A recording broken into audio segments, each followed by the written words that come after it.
Hey everyone, broadcasting live from deep in the heart of Texas. This is the 11th hour. Do you know where your reality is? Hey guys. Hey everyone. Broadcasting live. Hold on a second. I always forget to turn off my stuff, man. See, that's what happens. Hey man, I just want to tell everybody thank you in the chat room for joining in. We have Guy Fox on tonight. And our special guest, Matthew McKinley from the formerly known Texas Shrug Channel. I think he's changed his name to Shruggy Bear. So, hey Dan. Good to have you on, buddy. Nice to be here.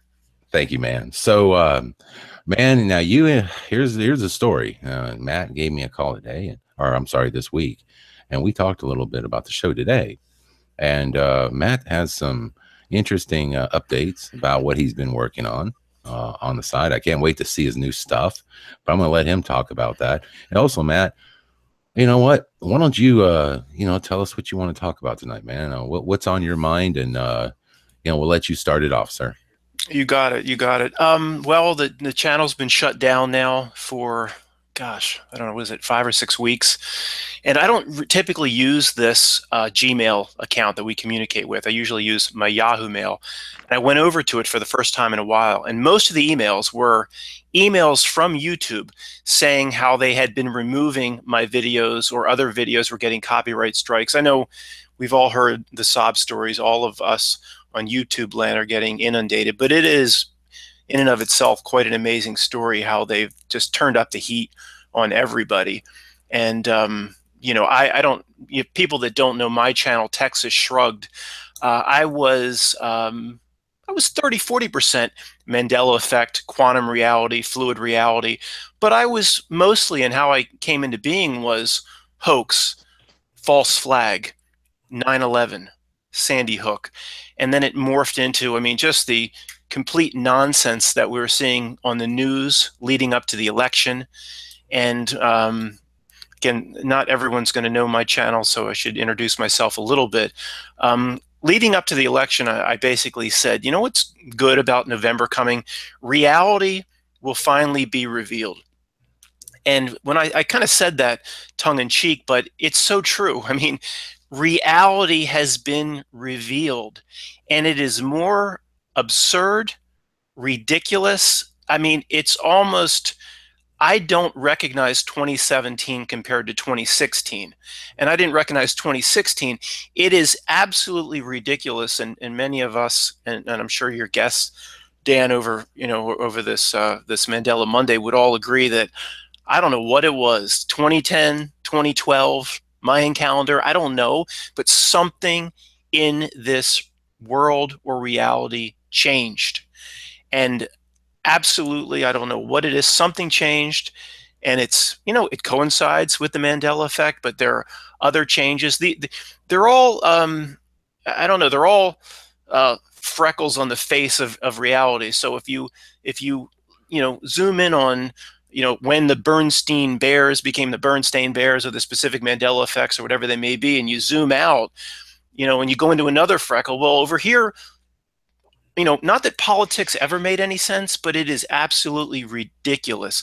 So one of the things I wanted to talk about tonight is, by the way, I'm a fluid reality guy. I believe we literally live in the Matrix, that everything you see around you is not real. And it basically, at this point, can be proven. Not all the way, but through sound, rational logic, proven. I'm a Matrix guy. And I'm surprised that there's a lot of people, and I don't know, I think when we talked earlier, Dan, maybe 40 or 50% of people that really see the Mandela effect, they'll say, yeah, this has totally changed, or Australia's shifted up 1,000 miles, but they won't go the whole way. They won't say that everything is an illusion. And one of the things I think we should talk about tonight is, I would say, well, you can't say something's completely changed in your reality, and it's changed, and still hold on to the physical. I just don't see those as consistent arguments. Well, I think the physical is interesting because, that's what we deal with every day. It's hard to break away from the physical. And we see the changes. I mean, manifestations, complete and utter, just, I mean, from one day to the next. But I mean, when you look at this stuff and you see it, you have to ask yourself, I mean, what does this all mean? And I would say, for me personally, dealing with what you're talking about as far as the physical goes, it's hard to break away from that. I get you what you're saying. I mean, I can see, people saying it. This definitely is a matrix. It is definitely some type of design where we are all players in it. And why is it that just some of those players are being allowed to see the design? Why Speaking isn't of everyone? Matrix. Hey, he showed up. How you doing, buddy? Hey, everybody. Hey, life. All Hey, right. life. Well, Life Matrix joined the channel. Great job, buddy. Where you been, man? How you been doing? Yeah, dude. I'm going through some reality shifts of my own, I guess. Ah, okay. Well, what do you think? Did you hear Texas's question there? Oh, I didn't. I just reality shifted in. Oh, okay. Well, he was saying, why is it that we're still so attached to the physical reality when Like that Mustang of yours. Oh my God, that I don't own yet. right? Why are you so attached to that physical Mustang when you know it is Okay, I got it. It's not even because- real. all a matrix? Well, buddy. Yeah, but the way it makes me feel, and it's good to see the green light on top. Thank you very much. But yeah, no, the way it makes me feel. Okay. All right. So the way it makes you feel. So it's basically, it's hard to break away from to understand the physical reality because we live in it, correct? I mean, that's what we're all a part of. We're all part of this. I mean, that's the physical- illusion, apparently. right. Yeah, but what I was saying was, if you survey 100 people out of 100 people that absolutely see the Mandela effect, I would say Which is only hard to find. yeah, I Out would of say 10,000 people, you get that 100. yeah, exactly. 50% would not say, "Yeah, Matt, I'm going to go all the way with you." And we literally live in a simulated construct, a complete illusion. Not many people would go the whole way. And what I would say is, you have to go the whole way. I mean, you just can't see the Mandela effect at all without admitting that we live in a complete illusion. I mean, Yeah, I think, Matt, what that is, though, from one standpoint, is this: when and I know you've probably been through this like me, and every one of us here on this panel has been through these trying times where you're looking at what the hell is going on and wondering if you're insane or not. I mean, you're wondering if, like, am I losing it? I mean, I've been, I gotta be honest. I've had days where I'm like, dude, I can't even deal with this, right? Like I see so many changes, and the videos I put up. I mean, every one of those videos I put up, man, and most, I mean, like what, 99% of mine are all Mandela effects. That stuff, man, and like I told Life Matrix, that stuff is like a piece of me is gone. Every time I make a video, there's a piece of me that no longer exists. There's a reality I remember that's gone now, and it's like there's a piece of me that dies. And so when I see that and I have to deal with that physical aspect of it, it's really difficult, man, to just completely, because you struggle with this. You struggle. You're like, well, man, every day, I got to get up and I got to do something physical for work. I got to make money. I've got to go out and, produce. I've got to, work on a car, whatever it may be, whatever you do, whatever, a guy does, whatever life of. I don't know what the hell life does. But the point is that we all have to deal in this physical world. Man. Oh, sorry, man. But we all have to deal with this physical world. So, yeah, I mean, on one hand, yes, I can see both sides of it. And it's just, so let's just say for argument's sake, I totally remove the physical. And I say, you know what? Everything is illusion. Great. What do I do with that when, I don't know, 95% of the people I'm going to meet believe in the physical? No, I agree. I'm just saying most people won't admit. They won't totally admit. I won't go the 100%. That's all. That the physical doesn't exist, but they'll say their Moonraker VHS tape changed. So that's all I'm saying. Oh, I see. Well, I've noticed, like, of that 100 of people who see the Mandela effect, and I don't know if you've seen, like, I don't know how you would measure it, but there's definitely a degree of impact. There are those who acknowledge it, but then they just go about their day, and then there's others that are just I don't know. It just, the impact is so much stronger. There's no doubt. There's different ways that we're experiencing it. Like, some people are seeing things that they remember the old way, but If you saw my last video, you'd really think I lost it because I'm seeing this stuff just happen too often, and they're more personal. They're not even the iconic things. They're just personal things that are happening around me. But That's true too. Some people do have more of this personal effect happening with them, and some people have larger effects that they see, like myself. I don't get too many of the personal ones, but when I do, man, those are trippy. Those are really trippy. So I'm kind of glad, actually, I don't get the personal ones that much. yeah, you really do get a sense you're losing it when they happen. Yeah, yeah. What else was on that list, Matthew? What'd you have? Well, I mean, I made a list of just things in this reality that point to the fact that we live in the Matrix, and I'll throw them out during our discussion.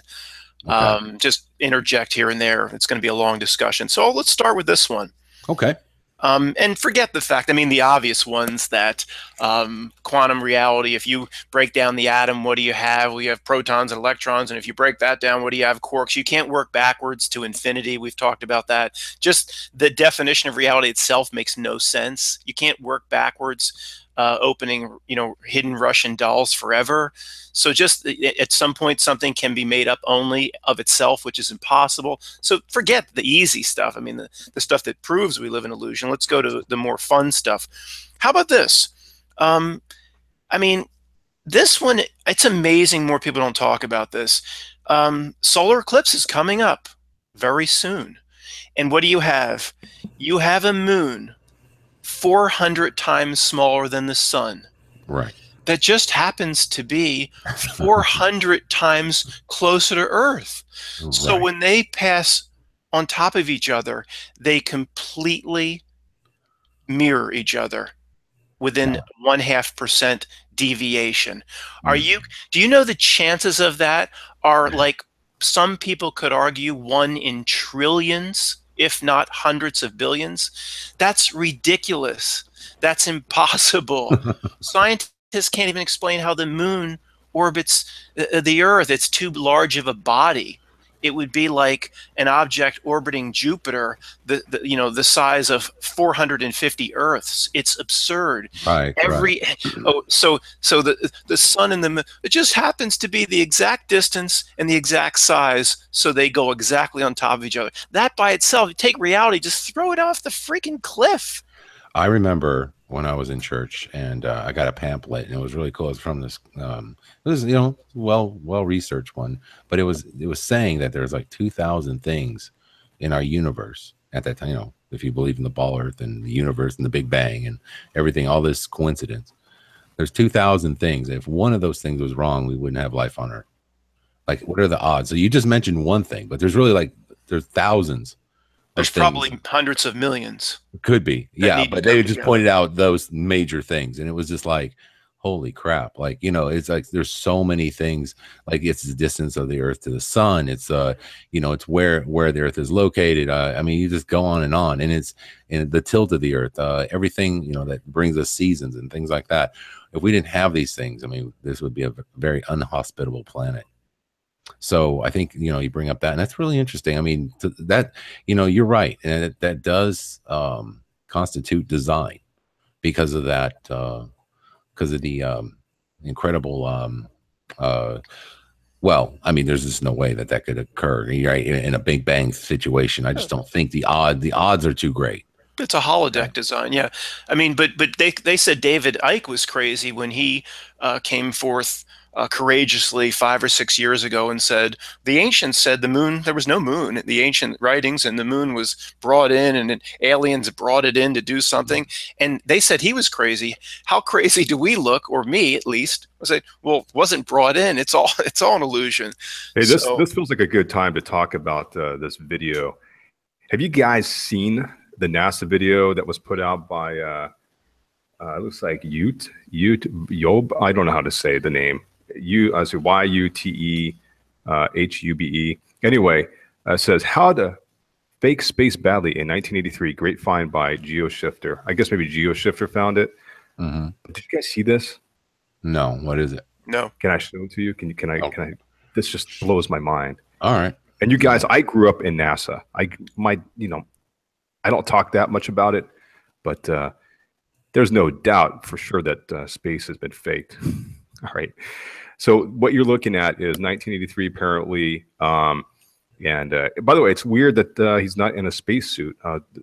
I always thought they had spacesuits on, which is strange. They're in space in no spacesuit. I don't know.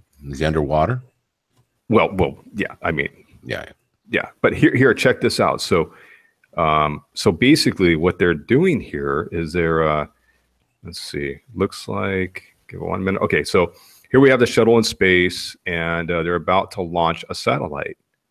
Okay, and to the right there, Oh wow, is that there's a face. What? You see the face, the nose right there. Oh my God, look at that. Oops. Here we go again. Watch it again. You know what? There we go. Oh, I mean, Wow. that should shock me, but it doesn't, because it just I've been here for a while now. I was, I'm not trying to pat myself on the back, but other than Russian vids, I mean, I was right there on SpaceX saying this is all bullcrap, total bullcrap. Yeah, and it's funny. I was watching one of the launches of the rocket, and somebody pointed out that stuff's just tiny. It's not big.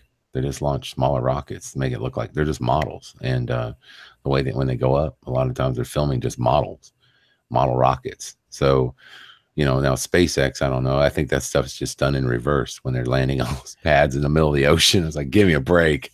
I spent a lot of time looking at SpaceX, because I thought if this isn't real, then we're in a whole new level of screwed here. And this is probably before I went full-fledged crazy with quantum fluid reality. I'm still trying to understand physical reality.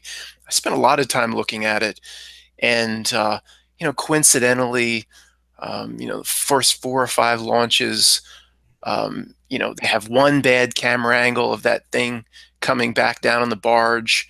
They have no good images. It's just nothing added up about it, really. I mean, if Dan was a billionaire launching it, you could set up GoPros yourself around the damn barge and have over 50 different images of that thing coming in, and and just when it would land too, the whole thing would shake and it would go blurry, and then there it would just appear, and it seems so canned. Everyone back in mission control would cheer, and it was just, I don't know. Like, I know a lot of people listening to this would agree when I say that once you start to see this stuff, you can see through anything. I mean, you just turn on the news and you go, it's so absurd. I mean, you just wonder why people can't see through it. I found something I want to share with you guys. Since you're talking about this idea of, maybe an illusionary reality, have you ever heard of a Mandelbrot set? Yeah. You have? Ever seen those? I'm going to show it to you guys real quick. The Mandelbrot set is interesting because what it is, I'll pull this up here. Okay. Yeah, when you start to see this thing, man, I'll tell you what, I just, the name of it and everything just caught my attention. I was like, oh, Mandelbrot, like Mandela. And I just started thinking it's just an algebraic equation that just is infinity, and it goes on forever. And you can, well, I'm always having technical difficulties, so pardon me. Hold on a second. Here we go. All right. So zoom in. Can you guys see that yet? Yes. Probably need to present. 1 second.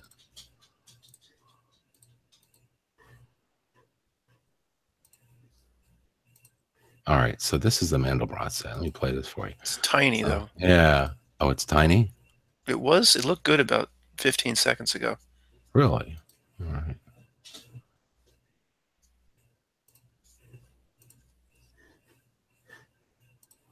Let me go here. All right, should be good now. You guys see it okay? How about you? Still tiny.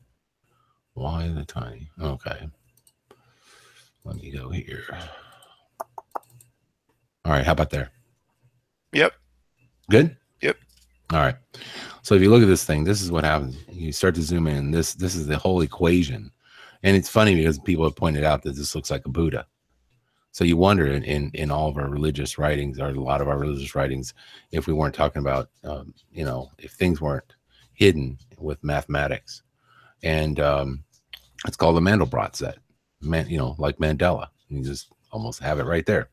So you come in, and if you just watch this thing, it just goes on forever and ever. Each one of those designs is built into each other, and it just keeps flowing.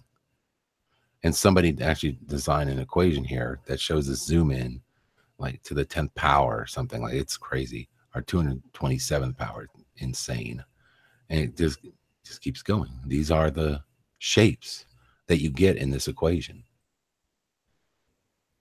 I mean, how many of us have seen these types of shapes, you know, and these crazy spirals, and it'll branch off and go on and on and on. And, you know, it makes you wonder, like, is our illusionary reality something to do with, or is this maybe the mathematics of this illusionary reality? So just a thought. Just yeah, you know, really, Fibonacci, you know, it's all. Yeah. Yeah, pretty much. I've been watching my Og Tellez, and I actually am agreeing with him more. I tried to watch some Augie Doggy the other day. You know what I'm wondering, you guys? I'm wondering, if we wake up completely, what does it look like? Because I think all of us, this phenomenon has gotten us to wake up to a certain degree. But what happens when we wake up completely? What does it look like? How do we know we've completely waken up? Dan, can you show the green matrix code scrolling down? I mean, do you think is that what it is? Are we mixed in with zeros and ones? I mean, is that what's happening? I don't know. Yeah, we're something greater inside of a really brutal avatar. It's just James Cameron showed us. He showed us in Avatar. What do you? I mean, I would say, what does everybody think that movie was about? Avatar. Right. I've said that. It's a metaphor for exactly. The tree of life is in Avatar. Well, it's a metaphor. I mean, it's a metaphor for this reality. Well, I think what we've had is, and it's just this theory of mine, but we used to have a silica-based reality, and then there was a fall, okay? And whatever the flood was, if the flood was actual literal water or the fall of mankind, something happened. I really do believe in the literal biblical story of the giants. I believe that we were a lot larger. We were taught, just like in Avatar. Remember, the beings on that planet were much taller. They were like, okay. Remember, there was all this connection with the crystalline power of that reality, where, you know, like, they go under the ground now and they find these large crystals. Like, people start to believe, at least some people have started to state, that these ancient crystals are actually the root systems of these ancient trees that used to exist. And now we've joined and we've moved into a carbon-based, or 666 based life system.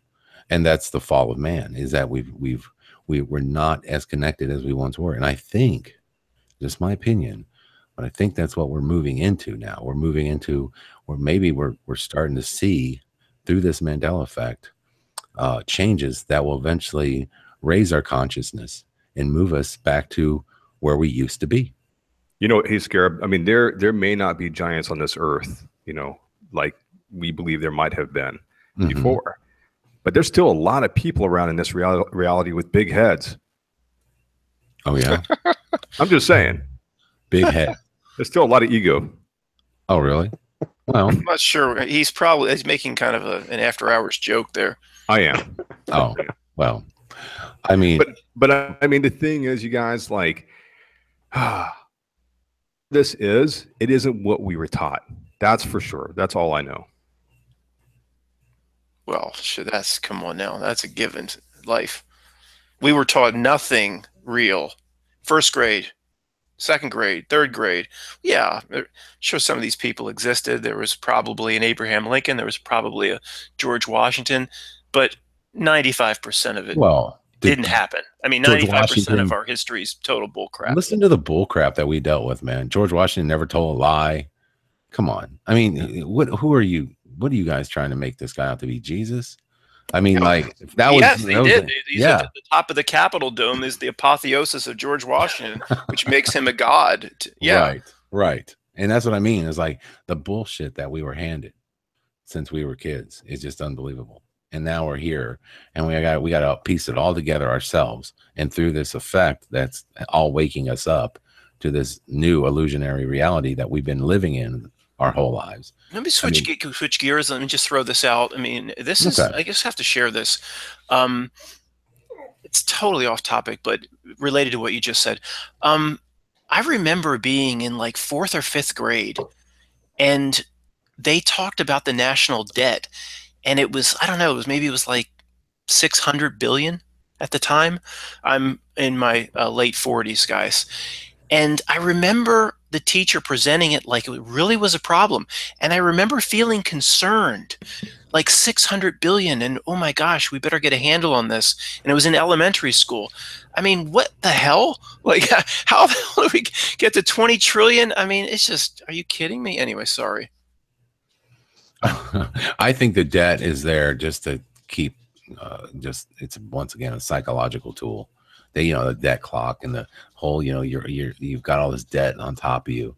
You think, God, our nation's, gonna go bankrupt any minute now, and everything's gonna come to an end, and financially we're in this huge financial crisis. And you know what, man, I don't worry about it anymore. I guess that's the part of growing and seeing the matrix, like you're saying, like not being so focused on that physical aspect of the debt and saying, you know what, screw it. It doesn't mean anything. I'm done. Like once you free yourself with that, yeah, that's awesome. And so, yeah, man, that's a good I mean, point. like I said before, I mean, they, I believe they feed off fear. They feed off anxiety. It's a construct created. A system of scarcity is created on purpose.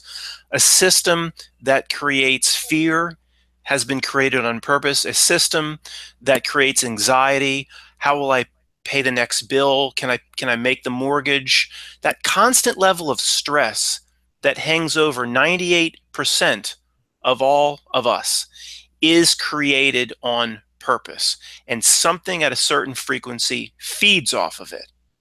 And I agree. That was like a theory of mine 6 months ago, but I've gone down certain paths where I'm almost positive, in my personal opinion, that's what's happening. So the theory is that our emotions, our negative emotions like fear and that, are actually like an energy source for another level, another layer. Absolutely. Feeding I wholeheartedly agree with that. Absolutely. I've said before, I'm a horrible Batman, but I'm a tremendous Robin. I don't have any original thoughts myself, but I'm good at putting the pieces together and then retranslating it and explaining things in a way people can understand. I'm not coming up with any of this stuff. I just spit it out in a more palatable form, typically. And so I'm saying I didn't come up with any of this, but no doubt about it. I believe some of the people I've listened to and watched over the years, and it all makes perfect sense. Even your local news is nothing but local fire and murder, and probably a really horrible tropical storm that's coming to get you, and somebody flooded out, somebody got screwed over here, and the national news is we're all getting screwed on a higher level. It's nothing but anxiety. It's nothing but fear. And before I even went down these paths of quantum reality and Mandela effect, I just thought, just examining the facts without any answers. And one of the major facts that kept hitting me in the nose was, why are they constantly creating this anxiety in people?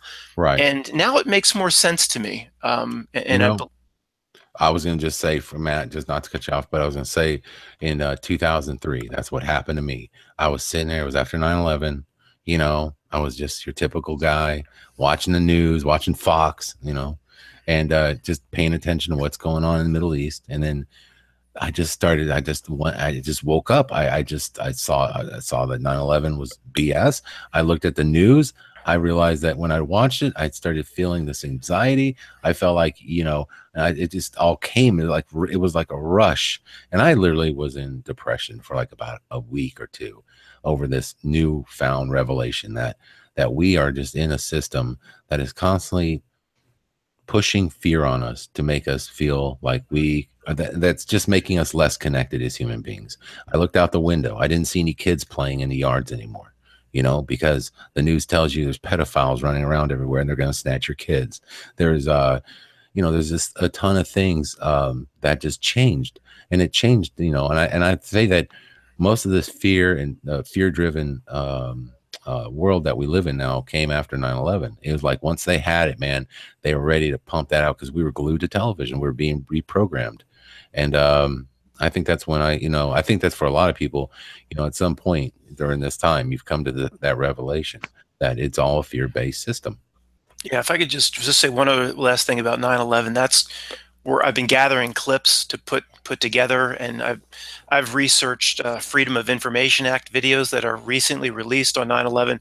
So I thought I was an expert. I've kind of doubled what I've done over the years in terms of 9/11. If there's anybody listening to this, that most people listening to this obviously know the official story is ridiculous, but if there's anybody listening to this that isn't sure, please listen to me.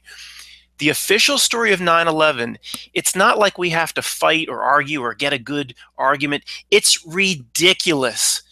It's absolutely absurd.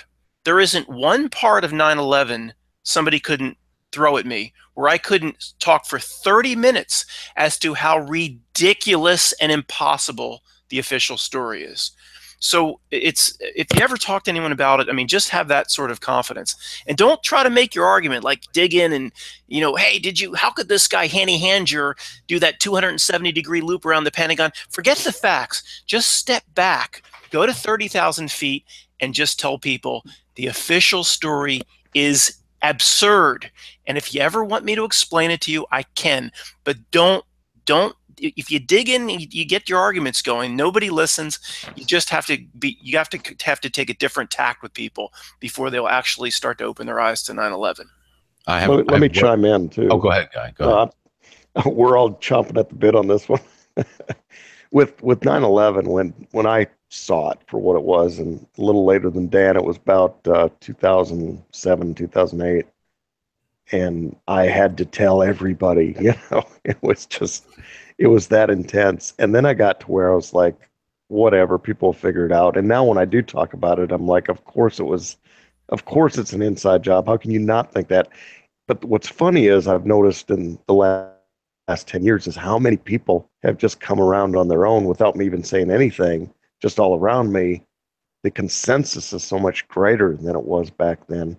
And I wonder if that's kind of where the Mandela effect will be in 10 years. They'll be just like, of course the world's not, of course this is an illusion, of course it's changing. You know, are people going to just have that acceptance, a growing acceptance or not? I've wondered about that.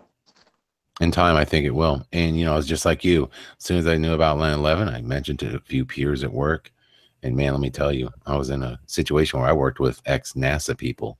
I worked with, you know, people that were in the military. A lot of people like this, you know, when I was doing my engineering. And I'm going to tell you, man, dude, the looks they gave me, they thought I was a piece of crap. They thought I was a sellout to America.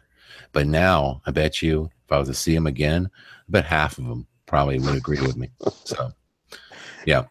I remember my wife saying that she thought I was going crazy. In all seriousness, she said she thought I was going crazy. And now she, of course, you know, sees it, but took a while. Took maybe a couple of years, actually. I got a friend who still doesn't, to this day. I mean, I've been talking to him about since 2003 when I came to, and he still is like, you know, like, no, you know. So the other day, and usually when I would send him a clip, he would, you know, he'd send me something back, like, oh, you know, like something from Snopes. I'm like, asshole. Snopes. Yeah. And Snopes is like designed by the established, by the Pentagon. Yeah. It's like, okay, dude. So anyway, I sent him a clip that I saw on 9/11. It's so great to see these clips. And Matt, I don't know if you've seen this one, but the guy that used to work for NIST has now come out and said, sorry, I've seen everything. Yeah, I know. Yeah, give me. Go ahead. Give me give me anything. One aspect of 9/11, the official story. Give me. I know one. I know one you don't have. Give me one, and I'll tell you why it's absurd. Oh, well, you're talking about Just just like just throw anything out, any element of what happened on that oh, day, and I'll okay, but you're talking official elements, like the official. I'll rip it to pieces. Yeah, just pick one Oh, out at random.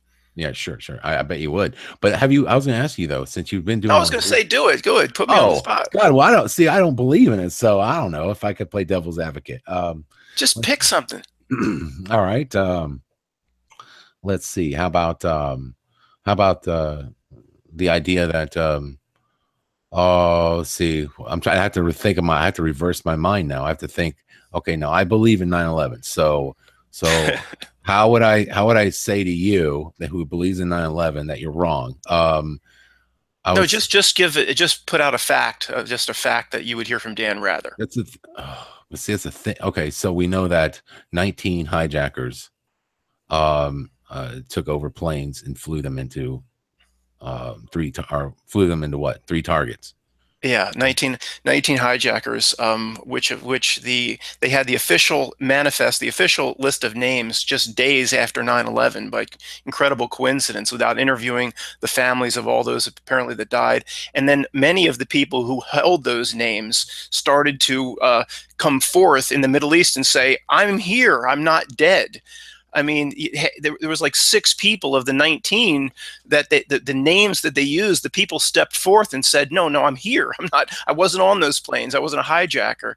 I mean, it's ridiculous, folks. It's just, and it's the most frustrating thing I've ever experienced in my life is why the people around me can't see that. And maybe, people can see a little bit more where you are, Dan, but the people around me here in Pennsylvania, even though I was formerly Texas Shrugged, that's the name of my book, they think I'm absolutely out of my gourd talking this way. Oh, well, in many circles in, Texas, it's the same way. I mean, it depends on what level you're at. For me, I was that lone voice in the wilderness when I was talking about this. I had a few friends that were with me. We were talking about chemtrails at work and stuff like that, but there wasn't a lot of people, man. And those guys are still my friends today. But I remember, man, I'll never forget that one guy got up and walked out. He called me. I lost friends. This guy called me an effing truther and walked out. Yeah. I was like, dude, but I was like, I mean, like he wasn't even willing to listen, and it's so funny. I'd love to hear what he has to say today, man. Because, Matt, I was going to say something to you, man, since you've done all this research with 9/11, there was so many weird little videos I saw over the years. And one of the most interesting videos I saw, which I've really never heard anybody talk about, there was a guy and he apparently had a cruise to Brazil, man, because apparently this is the story, like this video got out and they were after him for something. But apparently his video shows cardboard cutouts falling to the ground. That's the one place I really won't go, because I do know someone that died on 9/11. I don't accept that, we hear people, oh, no one died. And that's to me is ridiculous. You don't bring 1.1 million tons of steel and concrete down in one of the top 5 most populous cities in the world and not kill thousands of people. So this guy named George, I won't say his last name, was the best friend of my cousin. He was supposed to visit us 3 weeks after 9/11. We basically had his flight itinerary. He was coming to see us. We spent all 4 or 5 years growing up with him in Ocean City, New Jersey. He was a trader in North Tower.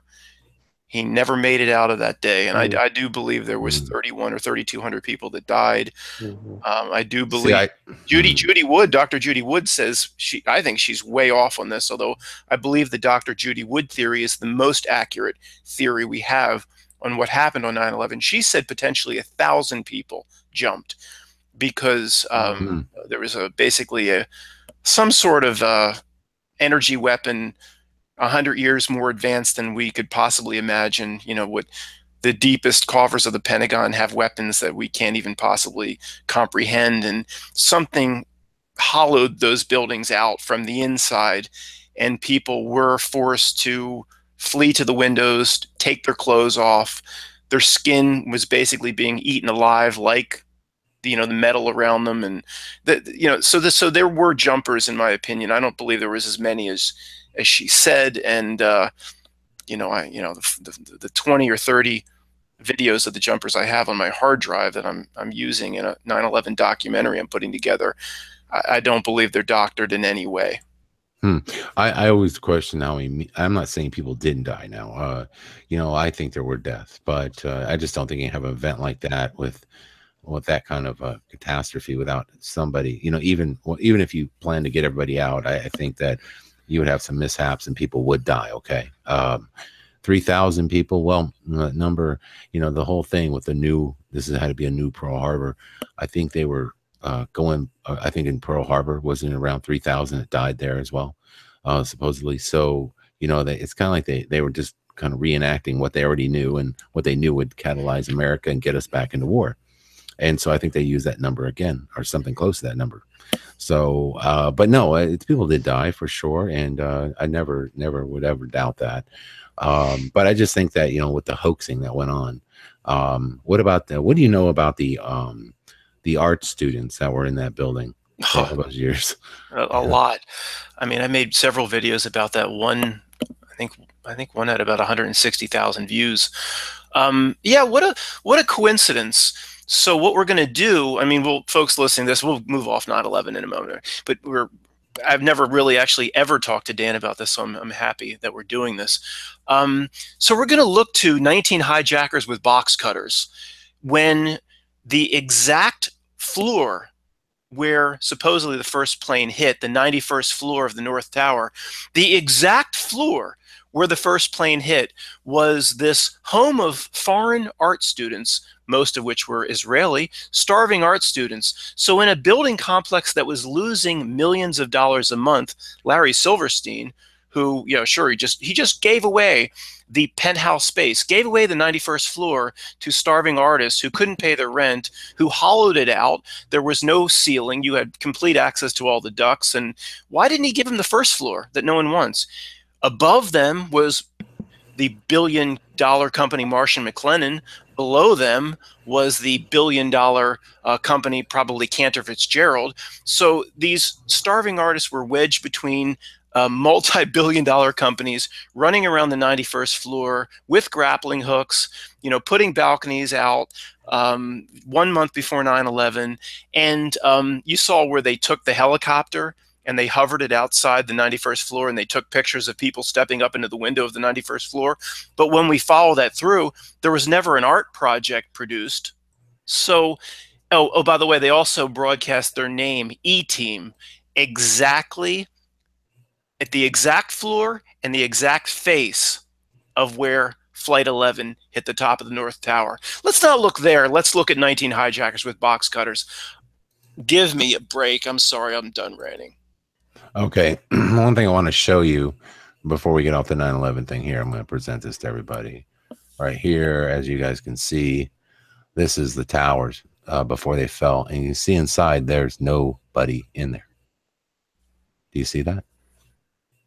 Well, I don't. That, to me, the pic that looks awfully funny to me, because unless Superman's taking a picture with his X-ray vision, on the outside of the towers, we had basically the outside skeleton of the towers was like, 400 railroad ties, but railroad ties the size of Mack trucks, solid steel. And I don't see those lines, and they would be solid steel. I see the interior columns, right? Core columns, shafts, but the exterior skeleton I don't see there at all in this picture. This is supposed to be a real picture. Now, I don't think this picture could be real. Yeah, it doesn't look right, you guys. That outside does not match the.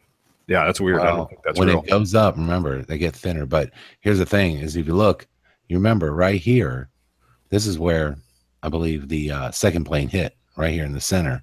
Oh, this is when it's looks like an under construction picture. Oh, that it has to be. There's no antenna on top. You know what? Oh, yeah, you're right. It is exactly that. I remember seeing this photo. You nailed it. That's what this is. I see. But I found it really interesting that this area right here was exposed. I had heard that this was the one that was this was after, like, I don't know, like prior to 9/11, and they were trying to make the point that there was nothing in these buildings.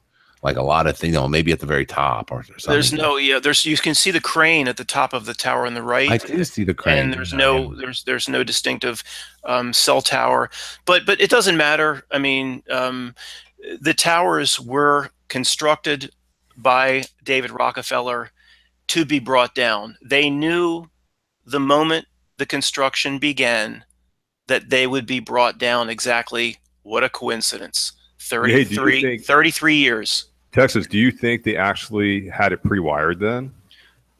No, I don't. I believe that I believe the Dr. Judy Wood theory of some sort of directed energy weapon that is Star Trek level that we don't have access to as proletariat. But nevertheless, if you throw the Dr. Judy Wood theory out, it could have been easy enough to bring it down through traditional demolition, because first of all, in my opinion, it was set up to come down in a ritual by David Rockefeller 33 years after they broke ground in 1968. But let's say it wasn't set up to come down. Well, you had what the greatest opportunity in the world to bring it down? 1993, when the Ryder truck drove in there and blew itself up. Well, the towers were empty for 2 months. You know that story, Matt? Do you know what happened? Supposedly that guy, the guy cooked the bomb. The Egyptian undercover guy who was supposedly infiltrating the terrorists, right? Was trying to tell the FBI that they're going to blow it up, and the FBI stood down. But Dan, I'm at the point I don't believe anything. When an element of like that introduces itself to me, I don't believe anything anymore. You think it was I believe it's all part of it.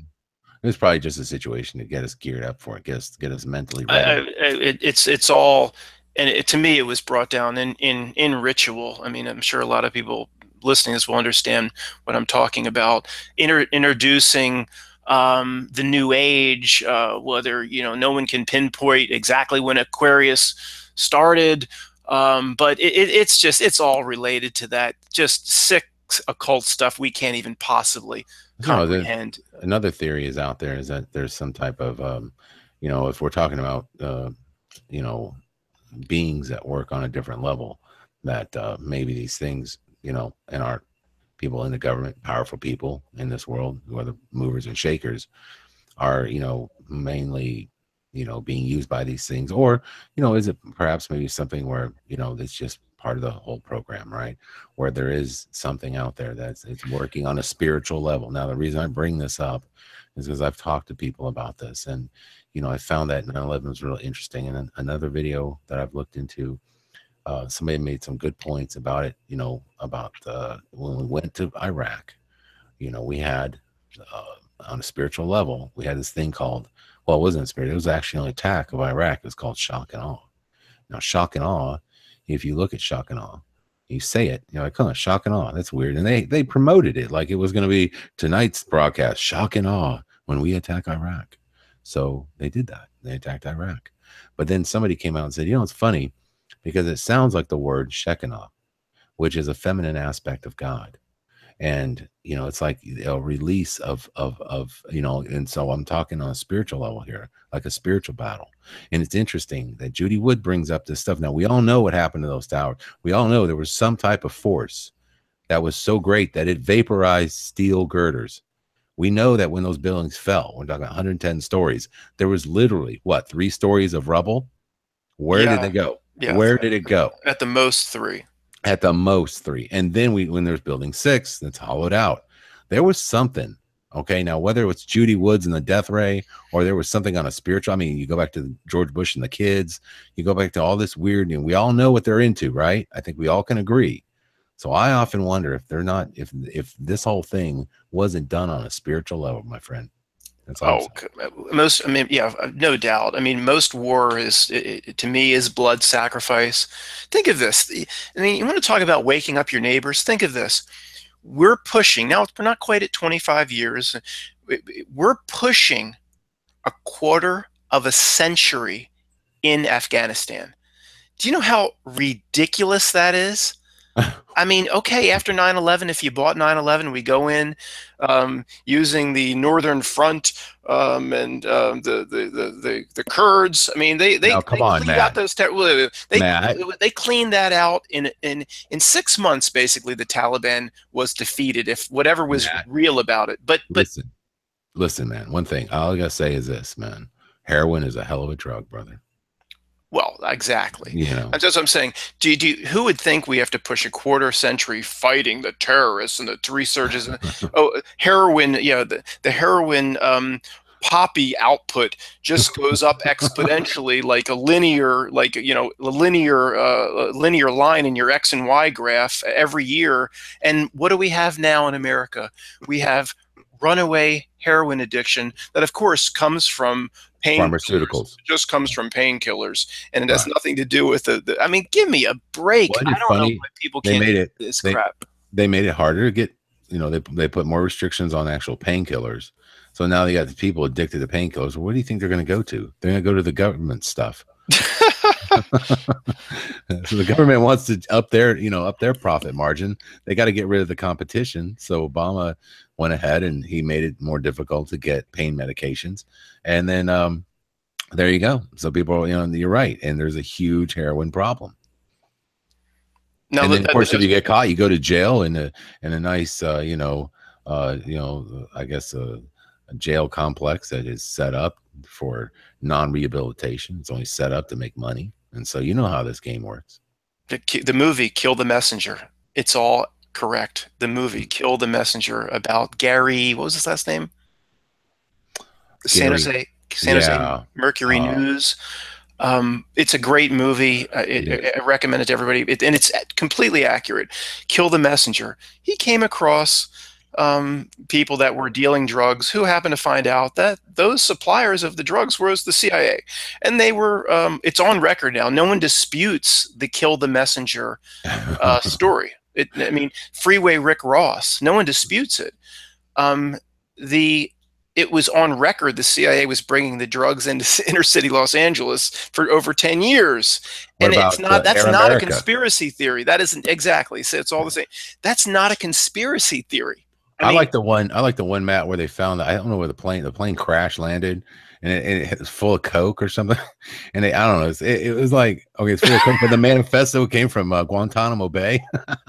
Oh my God! Yeah, but those presidents like Obama. I mean, first of all, of course, every president. We should have a little debate here. When was the last president that wasn't a true puppet? But of course, like Obama comes in and he's debating Hillary Clinton in the third debate before the 2008 election or whatever it was, 2004 maybe, whatever. 2008, yeah, I guess 08.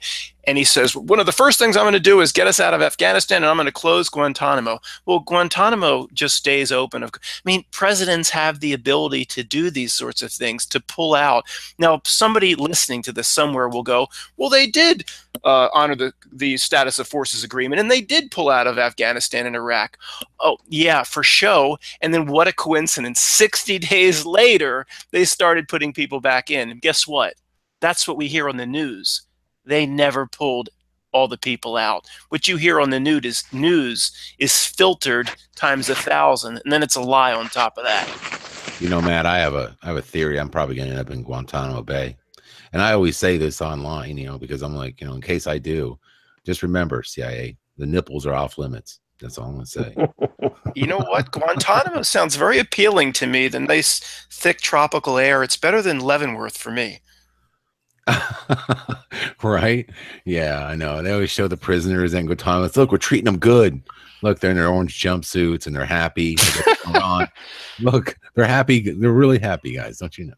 Yeah, a lot of people think that this matrix is just about deception and control, and that's what we've been talking about is deception and control and addictions and all of that. I mean, with all the Mandela effect stuff, you have to wonder, what's the point? Is this a game? Is it a test? Is it a school?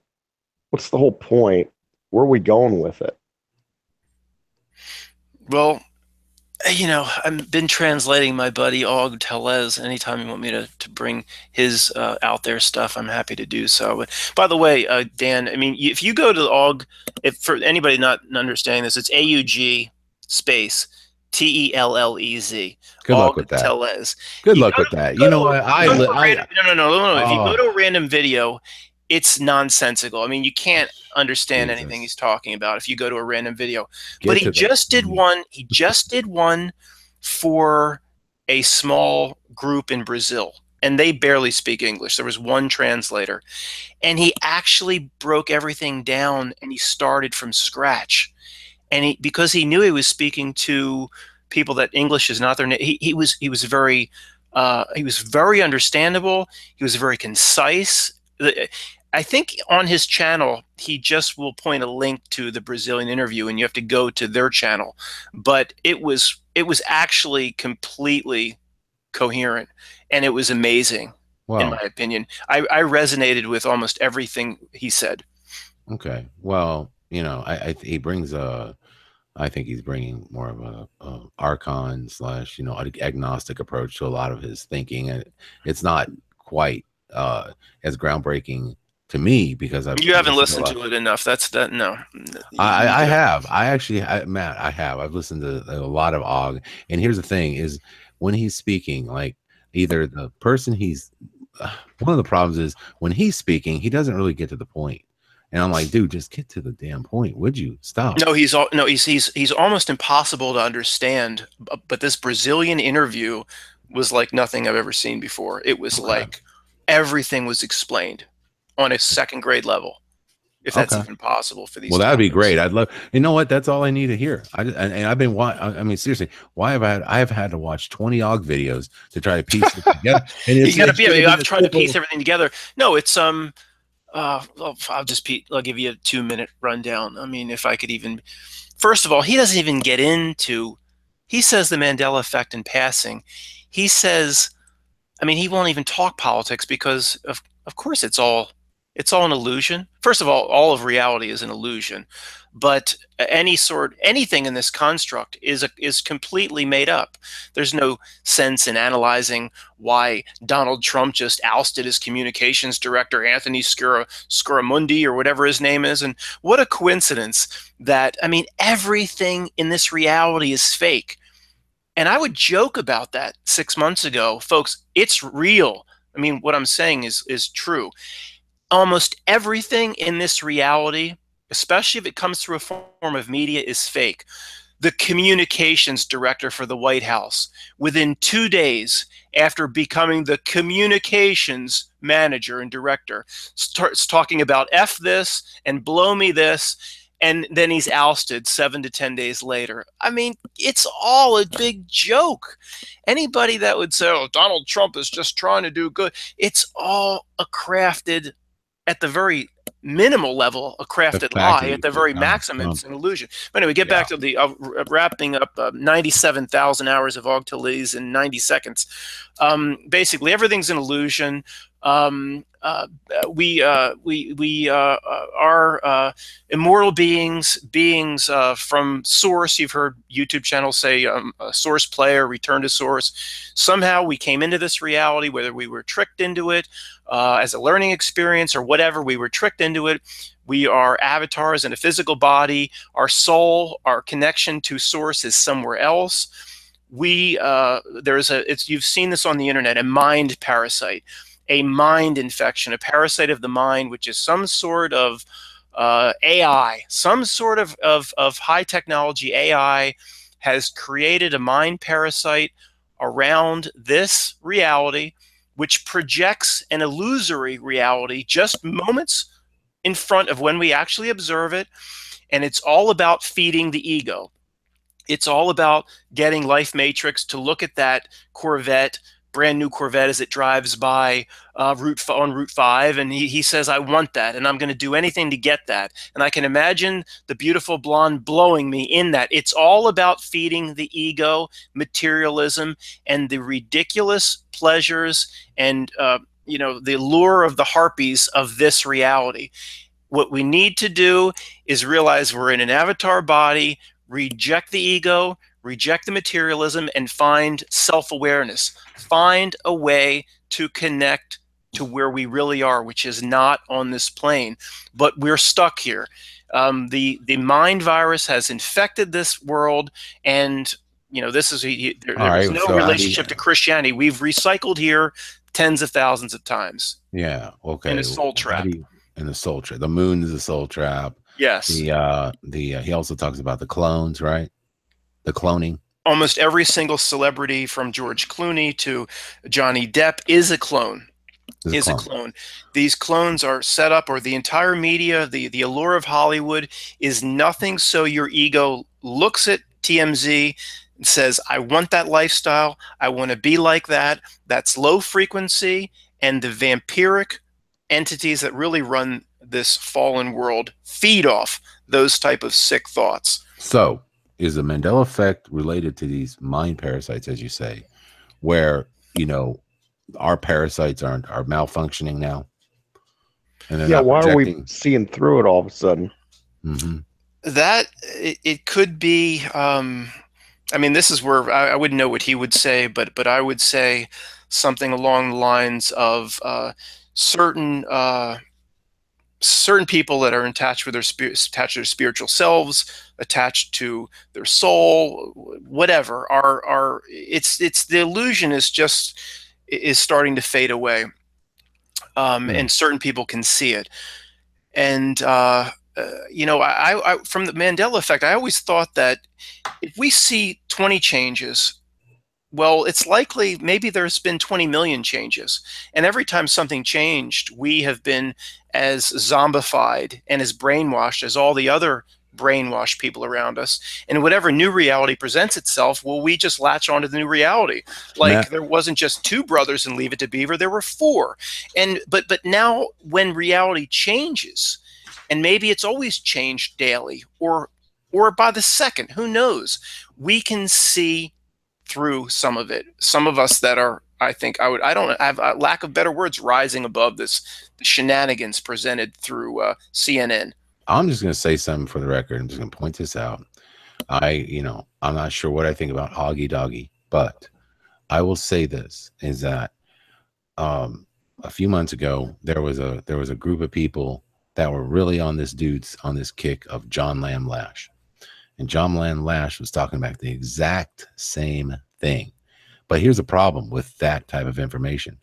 It was like it was being spammed into every one of my videos.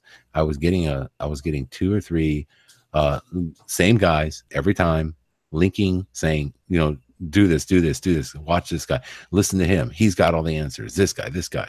And I'm sorry, but when I listen to Augie Doggy, I see very similar things in John Lamb Lash. And then I had some people, even good friends of mine, listening to him and telling me that John Lamb Lash was the way, the truth, and the light. Okay. And then next thing you know, they said, oh my God, wait a minute. This guy is now wanting to use negative energy to attack the beast that is controlling us and all this crazy stuff. So John Lamb Lash was like, I don't know. It seemed like he was getting sort of this cult following. And I have no idea other than to tell you what I saw on my end with the way they were promoting and pushing his information. And I gotta tell you, Matt, I will interview Og Tellez. I'll be happy to do it. We can bring him on the show. Let's put him, to the test. And if he's willing to get on here and let me question him, then great. But I got to tell you, man, I see a pattern here. I understand what you're saying. Hey, okay. Listen, I gotta hit the little boys' room. I'll be right back. But I do have an answer to what you just said. I'll be right back. All right, brother. All right. So, what do you think, Guy? This is a interesting discussion because I've really struggled with trying to figure out what this is all. I know we all have, brother. We all have. And I tell you, when sometimes, for all you listeners out there, I'm pretty much a Christian. I have Christian beliefs. I really do. I don't go to church every Sunday, but man, I pray to a God. Okay. And so when I hear this stuff, it's man, I don't know. I get this feeling that there's still, something. I mean, there's definitely something out there. And I think whatever that something is knows that we are waking up. We're understanding things. Now, I'm not saying that everything in the New Age is bad. I'm not like that at all. In fact, what I'm trying to do here on my channel is bring us all together. Okay, bring people that have had New Age beliefs into the idea that even Christian beliefs. Even I believe that some Christian beliefs might just have it a little wrong. That just because we've been pushed so hard by religious leaders to believe a certain way. And I think there's a lot there. There's more common ground with spirituality and Christianity than we know. I really do. I mean, I think Christ was a spiritual teacher, and I think the religions turned around and they made it something else. And that's just my belief. And I think that we can find that common ground. And that's why I've not really been, too hard on people who have, had different beliefs on my channel. And I've never, I just think that none of us have all the answers. And I'll be the first one to tell you that, yeah, I think it's interesting, man. And it's Og does have some interesting things to say, but to me, man, it's very similar to what Lash was talking about. And I just, I'm kind of seeing there's a push. They're just pushing this new idea out there, and I kind of wonder about it sometimes. I'm back. Hey, Matt. Well, I do. When something is pushed by a 5-star general of the system, an agent of the system, like YouTube, that absolutely should make one skeptical. No doubt about it. I mean, people think that Mark Zuckerberg just created Facebook on his own, and it's all they're all. In other words, maybe they get attention earlier, but then they get under the dragon's wing, and they're under the dragon's wing very early, and it's all coordinated with the deep state, however you want to describe it. I mean, they're not separate companies or entities. Give me a break. Yeah, when something's pushed like that, you have to be skeptical of it. The only reason that I like what he's saying right now is because it resonates with what's inside me. I do believe when people have said all knowledge we have inside of us. Like when I wrote Quantum of Conscience, and I wasn't investigating time, but it just came to me that there's no such thing as past and present and future, and it's all one. It all happens. It's all the observer, where your record needle is on the LP. I mean, all the music on the record is laid down together. Where what music plays is only where you drop the needle. It just kind of came to me, and I had not researched it. Now, that's like old hat, everyone. Well, we know there's no such thing as time. Everybody's been talking about that for 3 years, but it was like, wow, that just came from inside me. And maybe I think we do have access to about 100,000 times more knowledge than what we possess if we just could look deep enough. So when he says certain things, it just resonates with the deepest parts inside me. And I go, my God, like there's no other way to explain what I see on CNN every night other than, what he says. So we'll interview him at some point. He's on this mission to expose reality, and he's worked in the deep underground bases, and he's been given permission. So I don't know, he has some sort of cosmic permission to expose reality because the human race is ready to wake up. Okay. And well, we'll if we do an interview, willing to get on here and it'll be very challenging, and he's very rarely challenged. Most people just listen and say, wow, thank you for the information, and they're cordial and they're nice people, but it is time. I thought about interviewing him, and he actually reached out to me once when I had my channel, but I didn't speak his language. I hadn't listened enough, and maybe it's time to do that. Well, Matt, I'll tell you what, you've already reached out to him. Please. No, he reached out to me because I made a video. Oh, he reached out to you. But yeah, I made a video called Understanding the Og Talez channel. And it was like the first few times I saw him, and I said, you should watch this, but it won't make any sense. And he started commenting under the video saying, I don't know. He basically said, if you ever want to do a formal interview, and I said, I don't speak your language yet. I'm not ready for that.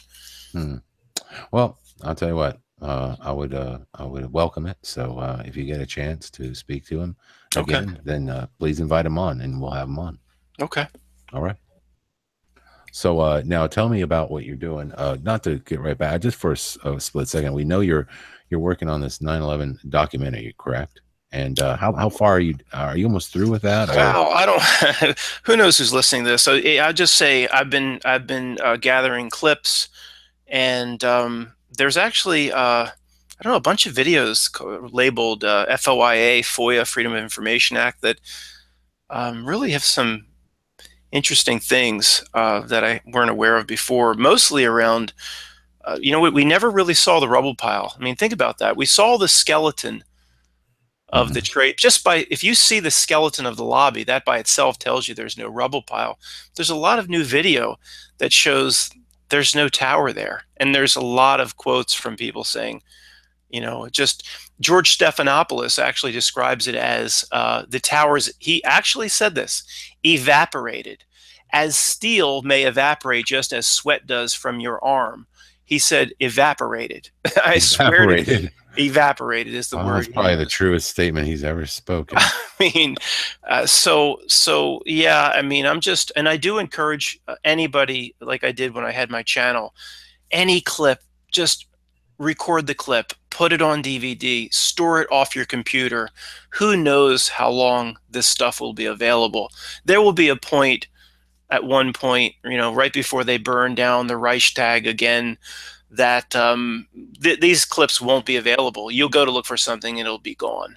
And 1984 is here, but it's only going to get worse. Write, take notes, save articles, capture video, do whatever you can in the old hard drive, DVD, even CD-ROM format. Yeah, well, and that's interesting because that is also a good way to preserve maybe the changes that you might see when you're researching the Mandela effect.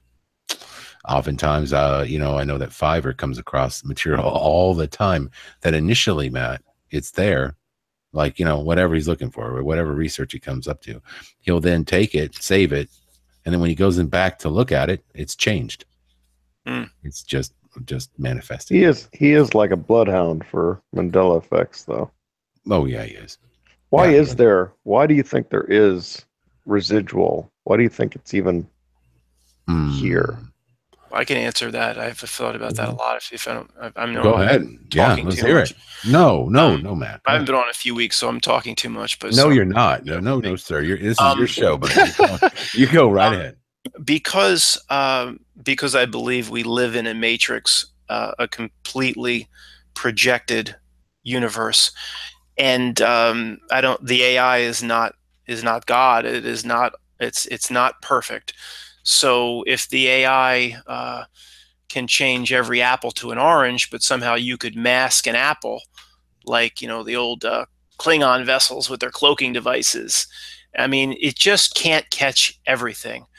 If some fourth grader scribbles with a crayon the Bernstein Bears and it gets tossed somewhere, the AI basically the AI to me, it's like the old, remember the old web crawler, 1997 web crawler, it's before Google, and would crawl every website and catalog, and to me that's what the Mandela effect is. It identifies 450 million occurrences of the continent of Australia, and it changes 450 million immediately and instantaneously, but there's probably 1 million it didn't crawl, 1 million it didn't catch, 1 million it didn't overwrite because it didn't recognize that as such. It didn't, because somebody sketched it on an apple peel or whatever.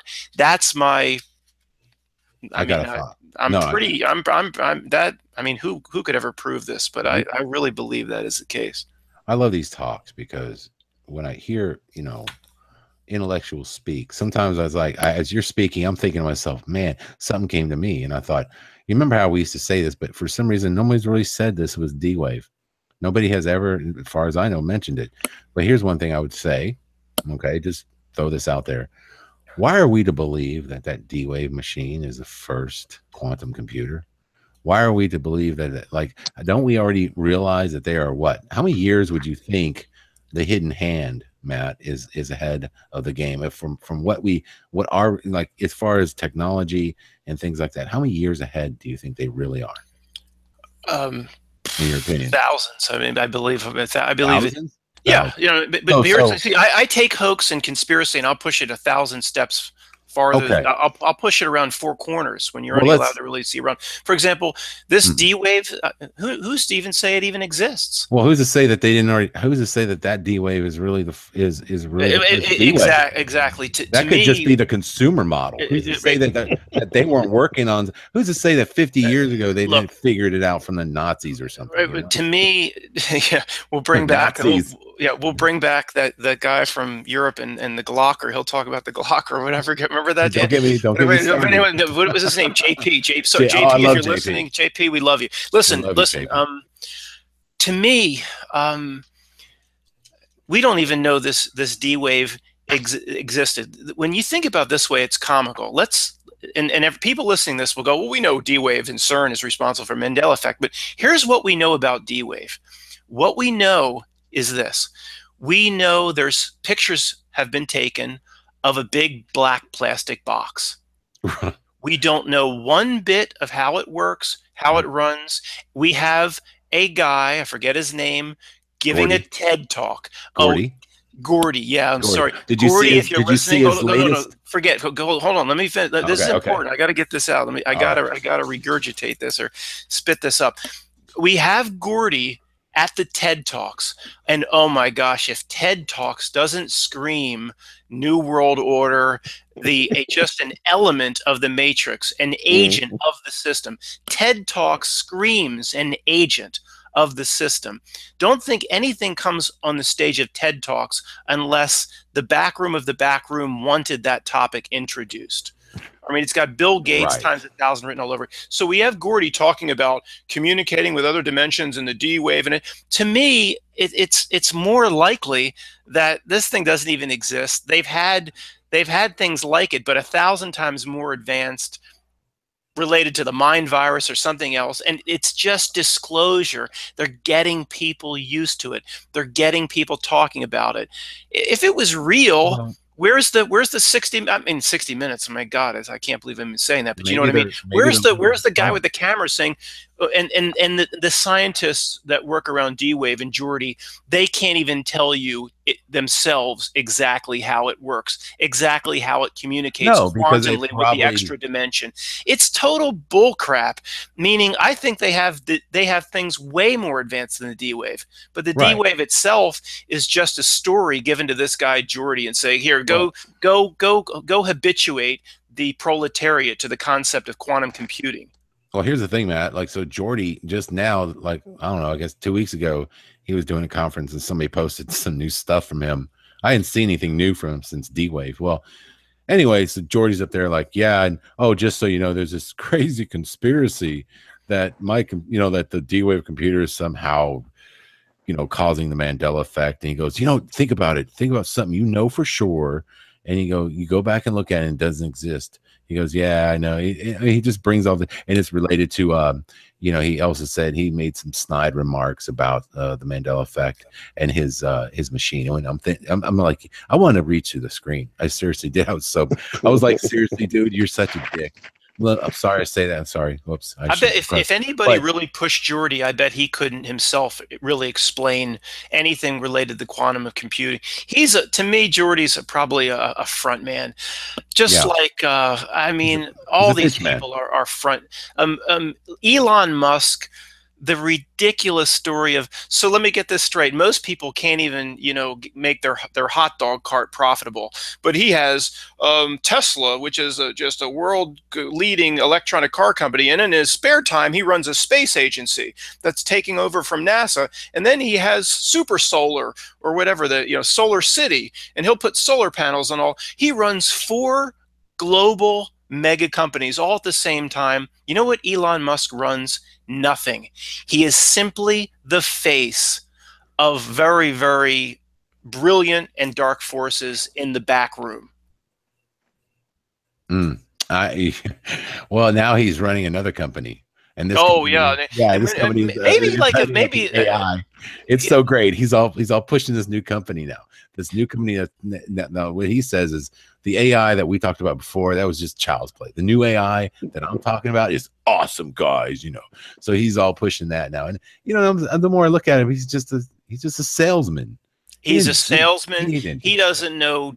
He doesn't. That kid in that October Sky movie, Homer Hickam, when he was in 7th grade, knows more about rocketry than that clown. Trust me, he doesn't. There's pictures. I mean, it's so. Once people on this panel, people listening to this that have the eyes to see, you can search the web for this. There's a picture of Elon Musk outside the SpaceX. Mission control, and he's watching the rocket, and there's like a camera on him. He goes, I think there's a problem, and he goes sprinting in the side door. I mean, it's like my fifth grade class put on a different play. Once you can see it, everything is fake. I mean, literally everything in this reality is a construct and is total bullcrap. You know what is also BS? There's somebody in my chat room trolling around saying that it changed to Luke, I am your daddy. Now that is complete confabulation. Oh, that's funny. Oh man, that is awesome. Some people were like, "What? Did you really?" But it brings up a very good point. It brings up a very, very good point. And I've thought about this many times, and many people have. If we have these changes, why are they just on the left side of subtle? Why haven't we, if things are changing, why is there a rule that they have to be such a subtle change that people, hold on, that people don't see it, or people will argue it, or there's an argument to be made on both sides, or confabulation? Why didn't it change to the Bernstein Bears blow themselves? So it's just blatantly obvious. Why is it so subtle? Think about that. Well, I think if we all seen that, it would be too much of a wake up. Like we'd all have to agree. And whatever this thing is happening, it only wants, for some reason, a certain sect of the population to see it. Now, I think more people are coming to it. I know that I've spoken to people, and they're, you know, they are coming to the effect of somebody just saw it like 3 months ago. They finally woke up to it, and I get emails all the time. There's a guy who's a doctor who just noticed it. And he's like, oh my God, man, what is going on with this? So, you know, I think that people are, you know, just maybe it's a slow process. Now, why didn't it? Yeah, like you said, I mean, that's pretty extreme. But I would tell you, Matt, yeah. Actually, we have that extreme example. To me, Australia is the extreme. When you have Australia just shoved up into a bunch of islands where like, who's that British woman that covered herself in oil and swam the English Channel in the 50s? She could swim from Papua New Guinea to the tip of Australia. It's pushed up, shoved up into Papua New Guinea. To me, that's the Bernstein Bears blows themselves times a billion. Every time I look at a map, I go, you've got to be, this is ridiculous. Absolutely ridiculous. I mean, even, I swear, my mother sees no Mandela effect. She's all, you're conspiracy theorists, you're a bunch of whack jobs. She called me up out of nothing. I told you this before. She says, I don't remember Australia being so high up. How could I have forgotten that? I'm like, that's the Mandela effect, Mom. And then I think she received awesome. That's just it. Some of these things are not subtle. I mean, a lot of them are kind of blended and you just don't remember, but some of them, there's always a few that just strike you so hard. For me, the line shall lie with the lamb change into wolf, that just is like a bucket of cold water splashing in my face. But we expect other people to see this, but we've all, my favorite Mandela effect story is the downloads people get, and it's so important to talk about. I know I don't know how much you guys talk about this week to week, but it's so important for some people to hear this, that I've been my best friend. I was best man at his wedding. And we started, let me tell you about this effect. And he thinks I'm just a conspiracy theorist. Of course, he's got a big executive and he doesn't see 9/11 or anything else. I said, if they build it, they will come, of course. He went through all of them and he got them all right, the way we would say right. And then we started saying, well, there's this thing called the Mandela effect. You know, if it's you build it, he will come. And then he said, oh, he kind of linked it to the conspiracy that I talk about. And then his brain got the download. We saw it.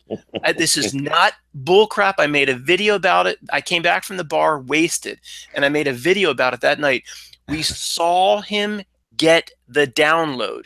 That's His why eyes changed. and then he said, well, you know, come to think of it, now I remember, if you build it, he will come, and life was like a box of, and then he said it all the new way, because he has been ridden, whatever, that there's something to that. And I'm absolutely convinced. Yeah, Guy, have you ever seen that?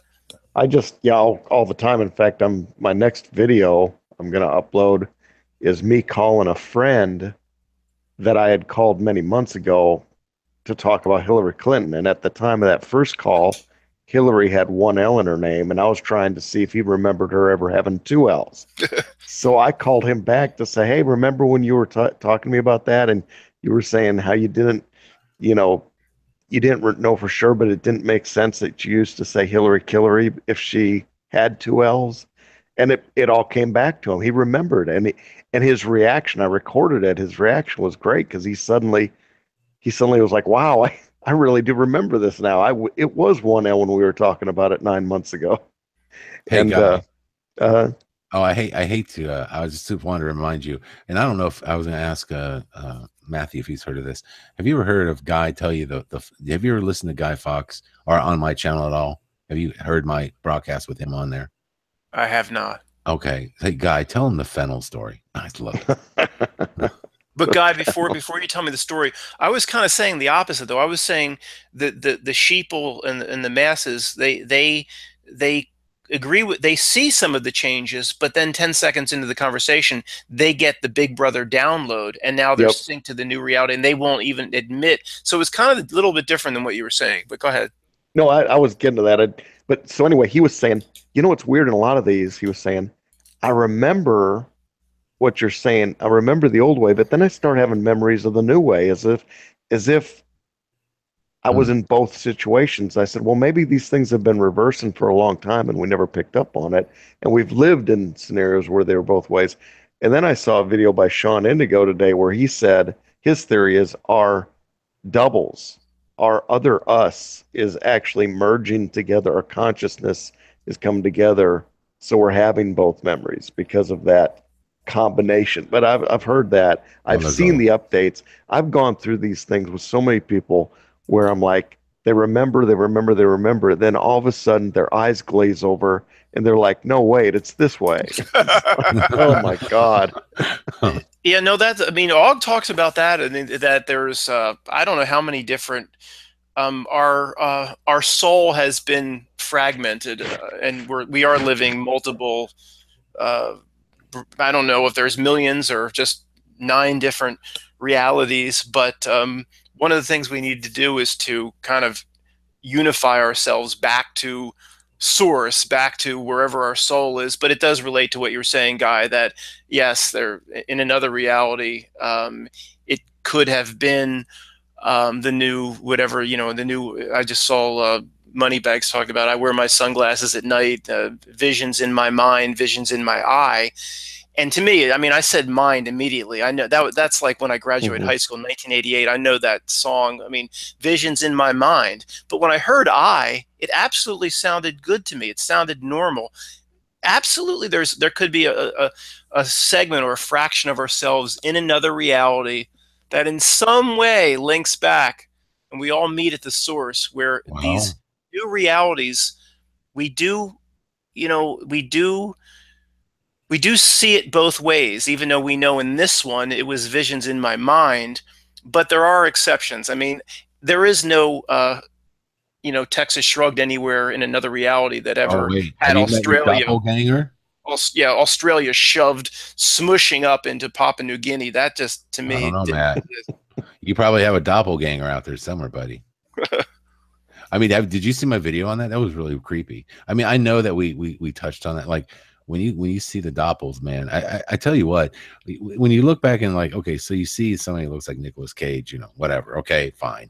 That's one thing. And the guy has shocking resemblance to him. But when you start seeing page after page after page of Yeah. people meeting themselves in identical selves. I mean, that is weird, man. That's a whole new level of strange. And Do you mean like the old pictures of who's the girl that played in the Hunger Games, the actress? Oh God, don't get me lying. The I've seen it. I love that movie. Love that show. Silver Lining Playbook. We know who the actress is, but there's an Egyptian actress. You've seen that, an Egyptian actress in the 50s or 40s. That I mean, it is her. It is absolutely her. I'm telling you. Yeah, that's the cloning aspect of. Well, that could be a cloning thing, or I don't know. I mean, but you do see people that meet them. That it's like it's so prominent now. It's like and all the stories are like, yeah, it was so random. It's like I went to this hotel for a conference. I go to the bar and there's this dude standing, and look, they took a picture, a selfie of each other. Now, could all these be like none of them are identical per se, but they look so common. They look so, I mean, they all had like, both of them had, kind of longish beards. They were wearing, some of them don't wear the similar clothes. One guy might be wearing a suit. Another guy's more like maybe he's like a hippie or whatever. But it's like, you can see in their faces, man, they're so close in resemblance. It's so weird. It's so weird to see now in this world. But, I guess with social media, maybe that's just one of the outcomes. Yeah, I don't know that phenomenon yet, but I'll look into that. I mean, that sounds interesting. I did not get your video on that. Oh, okay. Yeah, I got one. It's called the Doppelgangers, and it's you can see it down. It's probably about a month or two ago I made that video, and I just thought it was really interesting. Somebody had posted that or sent it to me, and I thought, wow, that's cool. I got to share this one. But yeah, Guy, tell you know what's weird about Guy? I love that fennel story because that is the. It just really sums up the craziness of this Mandela effect. We share that with Matt. Well, and a lot of that seems to tie in with sometimes we see these changes, and I see updates to our reality after they happen. So the update is almost there to explain why people are seeing the change. And this, so the fennel was one that happened, and I work in facilities and I fix things, and one of my workers said, "Hey, what's the thing that you put on top of on a lamp light bulb, on a lampshade?" And I said, "I don't know." He said, "Well, we need to order about, I don't know, a couple dozen because somebody's stealing them." I was like, "Great." I go up to my boss's office with my employee and I say, "Hey, we got a bunch of these things missing. I don't know what they're called." He said, "Oh, you mean a fennel?" And my boss is, he's been around a long time in building management. And I said, "A what?" He said, "A fennel." "What, you never heard of a fennel?" I said, "No, I've never heard of a fennel." "Well, we just got to order them." He's at his desk and he said, let's see if they got them at HD Supply. So he pulls up the website, and my employee and I are standing at my boss's desk. He pulls up the website, he types in the fennel. There it is. It's whatever it cost.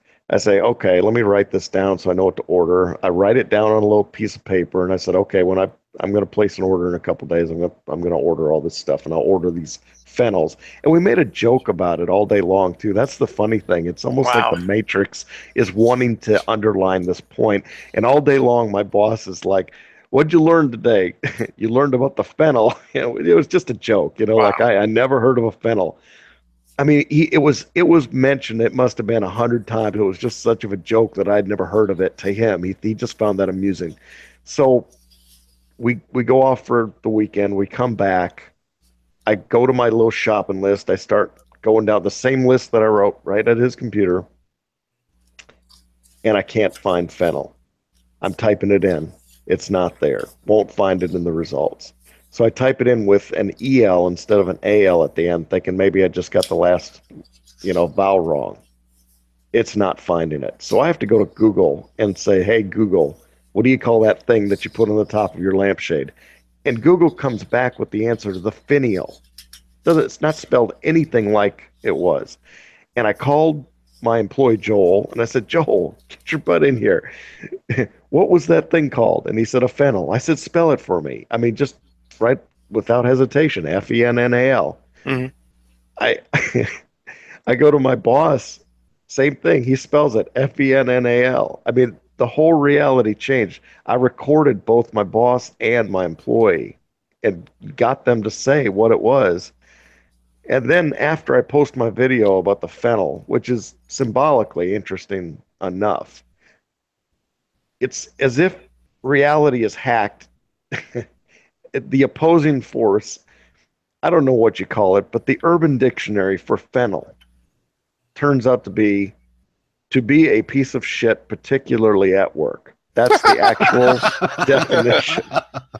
Oh my gosh. I just thought, Matt, you would love to hear that. I when he tells that story, I mean, that is so funny. And but no one you got the download. I mean, you all remember, you all can carry that story together with you. Somebody didn't get the download and say, I don't remember talking about a fennel. Yeah, no, I recorded them. I put that one on the record.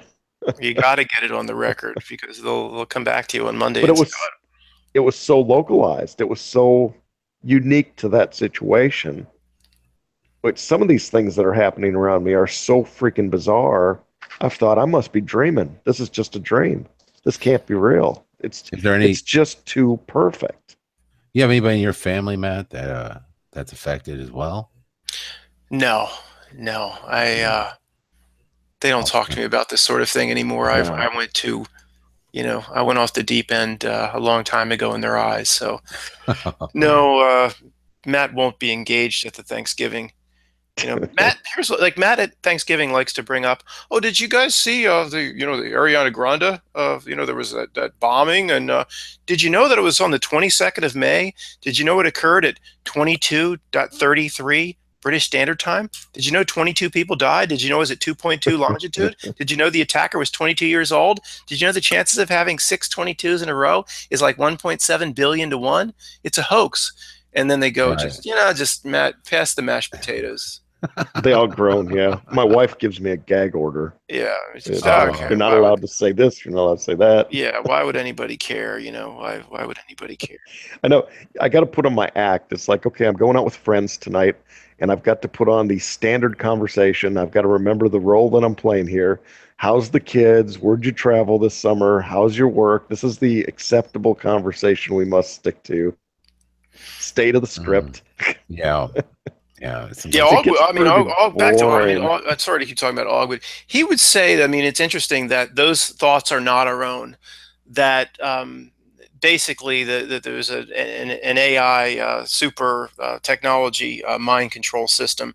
Only when we break the mold, only when we go off script, even amongst you and me and Dan and Guy and Life and we 80% of what we do is being projected into us. Only when we really break the mold is it true choice, true and so people that that you just have the same conversations over the Thanksgiving table. And it does resonate with me. It's simply these people are long gone, mind controlled.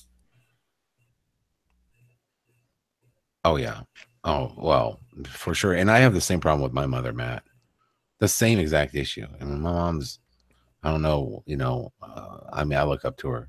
She's like a hero to me, and I think she's a brilliant woman, and so I was sure when I went up to her with my newfound conspiracy, the Mandela effect, that she's she's open to 9/11, she's open to all that other stuff. So I figured, oh, this is gonna be great. My mom's gonna she's gonna agree with me on all this stuff. And it was so heartbreaking to go and ask her all these questions, and my mom repeat. And my mom's, like I said, a great speller, so she's smart, man. She can, like I said, I always told people she does that New York Times crossword puzzle in no time at all, right? And I've tried to do it. I can't do that. I can't do the New York Times crossword puzzle. I'm an idiot. I'm like total idiot when I try to do it. But she can knock it out. So I thought, my mom knows how to spell. She knows, she knows a lot of hard words. She'll know this stuff. And the only word I was able to finally get her on this sort of put a chink in the armor was the dilemma. Okay, that's a good one. Yeah, and I got her on that. But here's the thing. So now I got her looking and thinking. She was like, wait a minute, it did have the N. Why is it 2 M's? And then I was like, yeah, Mom, see? And he's like, that's the Mandela effect right there. And I think when you're talking with people, Matt, and this goes for everybody in the chat room, you just, sometimes you gotta work on people a little bit. Just just maybe just check in from time to time. Like they might not be affected now, but maybe in a month or so, you never know. Things can change. I think. I still think people are being affected every day. I would hope so, and I really want to believe that.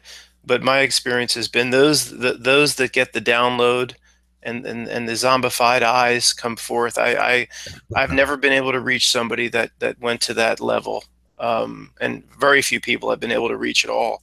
I can communicate with people like yourselves, but the people around me, I just forget about it. I just, I think probably part of that's my fault because my approach has been too abrasive. And I certainly didn't go about any of it the right way for many years. So they throw their guard up, but Sure. I can only hope you're right.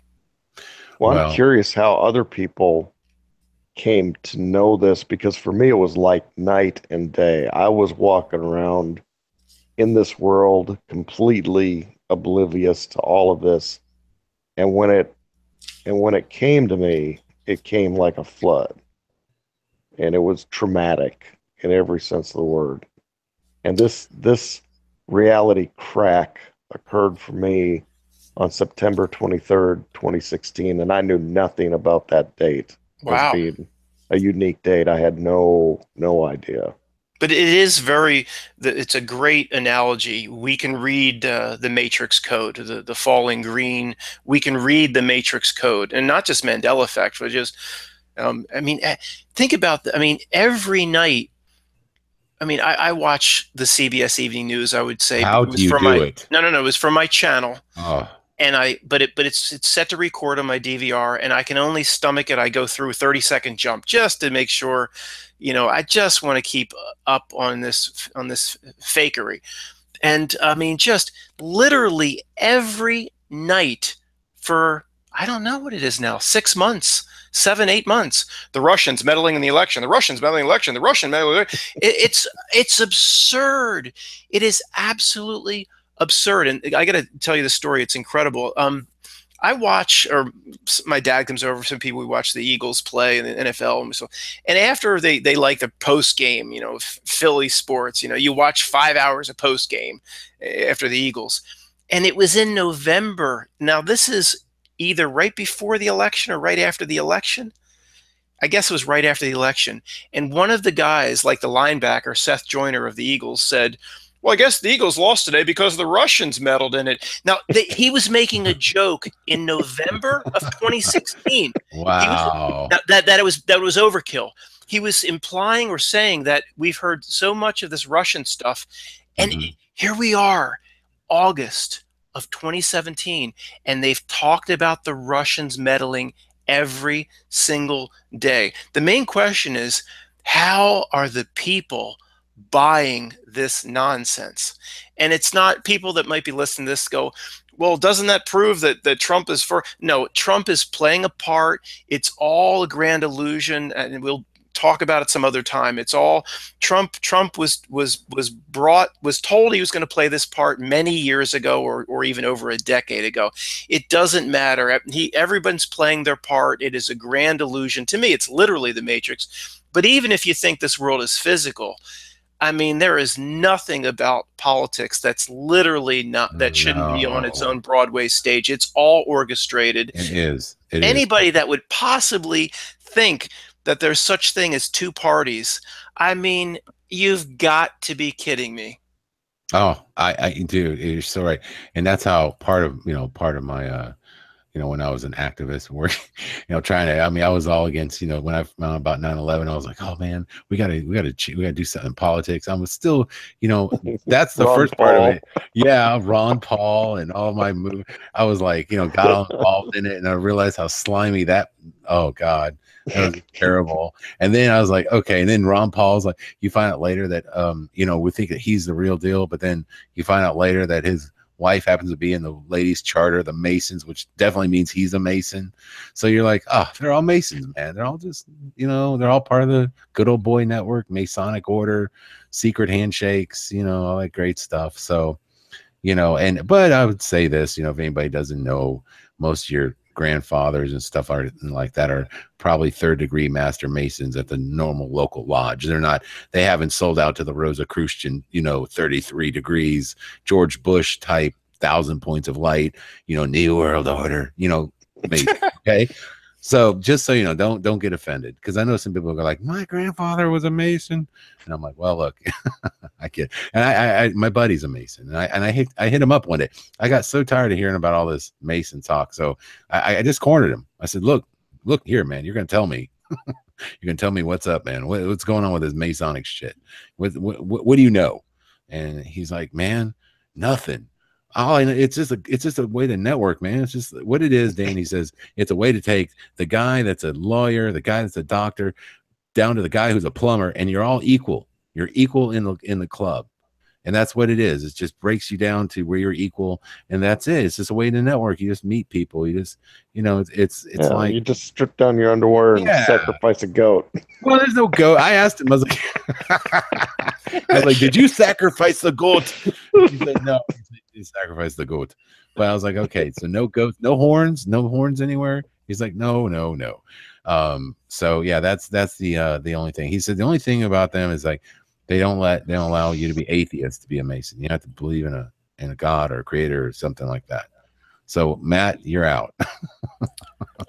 I'm not. Well, that doesn't. I'm not. I am absolutely not atheist by the I see. by the traditional sense. No, I believe there is a creator. I wouldn't call myself a classical Christian. Right. But I'm not either. Yeah. So look. I mean, yeah. At that level, they don't know.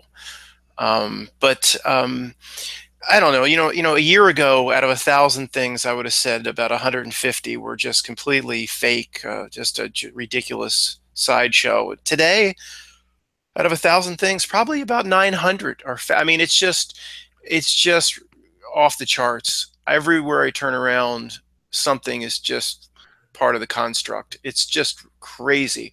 Once you can see it, you can see the matrix code in everything. And it just goes exponential. Hey Matt, question for you. One of the and this is a great one. Just mentioned this movie, and I always forget about this movie. I always like to mention it. Did you ever see the movie Cloud Atlas with Tom Hanks? Oh, I tried to watch for 30 minutes, and it was such it was like an LSD trip, and I turned it off, and it's just too crazy. It was too all over the place. Go back. I do like. I mean, you can deal with Og. You can deal with some Cloud Atlas, baby. Okay.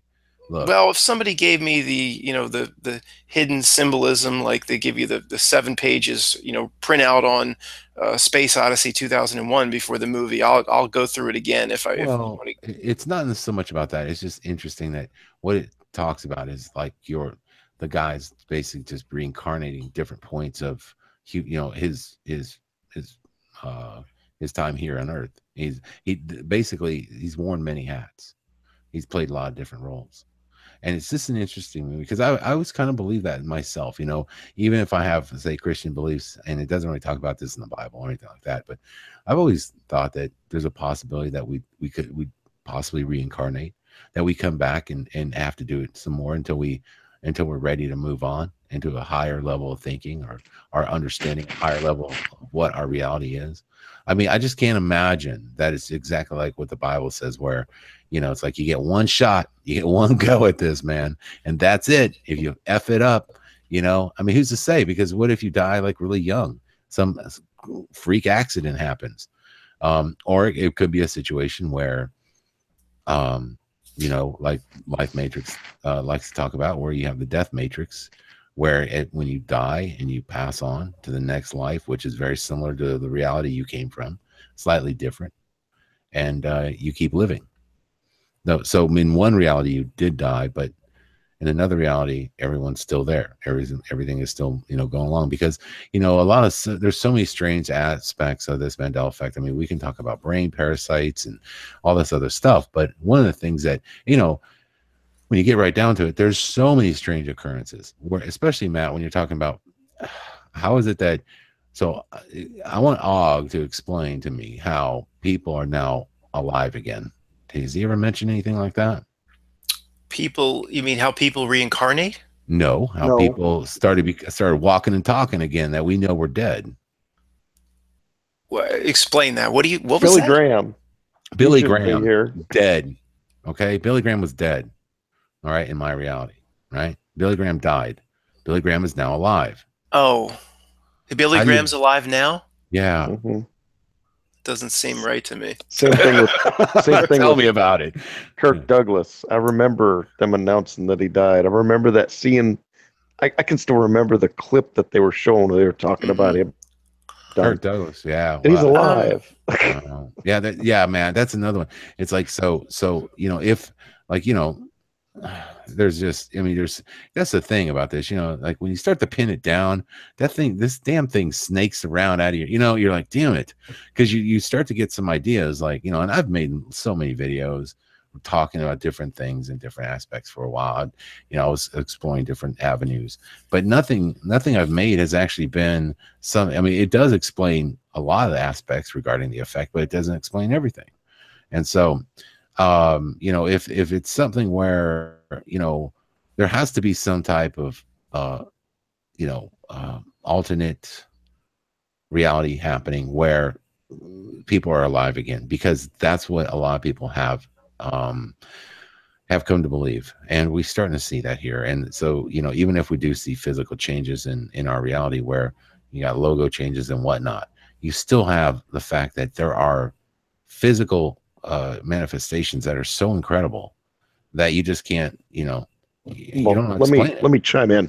Yeah. We're talking about the Matrix, and we're talking about this idea of a single reality, but I have to go a little Bluebeard on you here and say I have lived in those other spots for a significant enough time that I know where I was, and I know when it switched.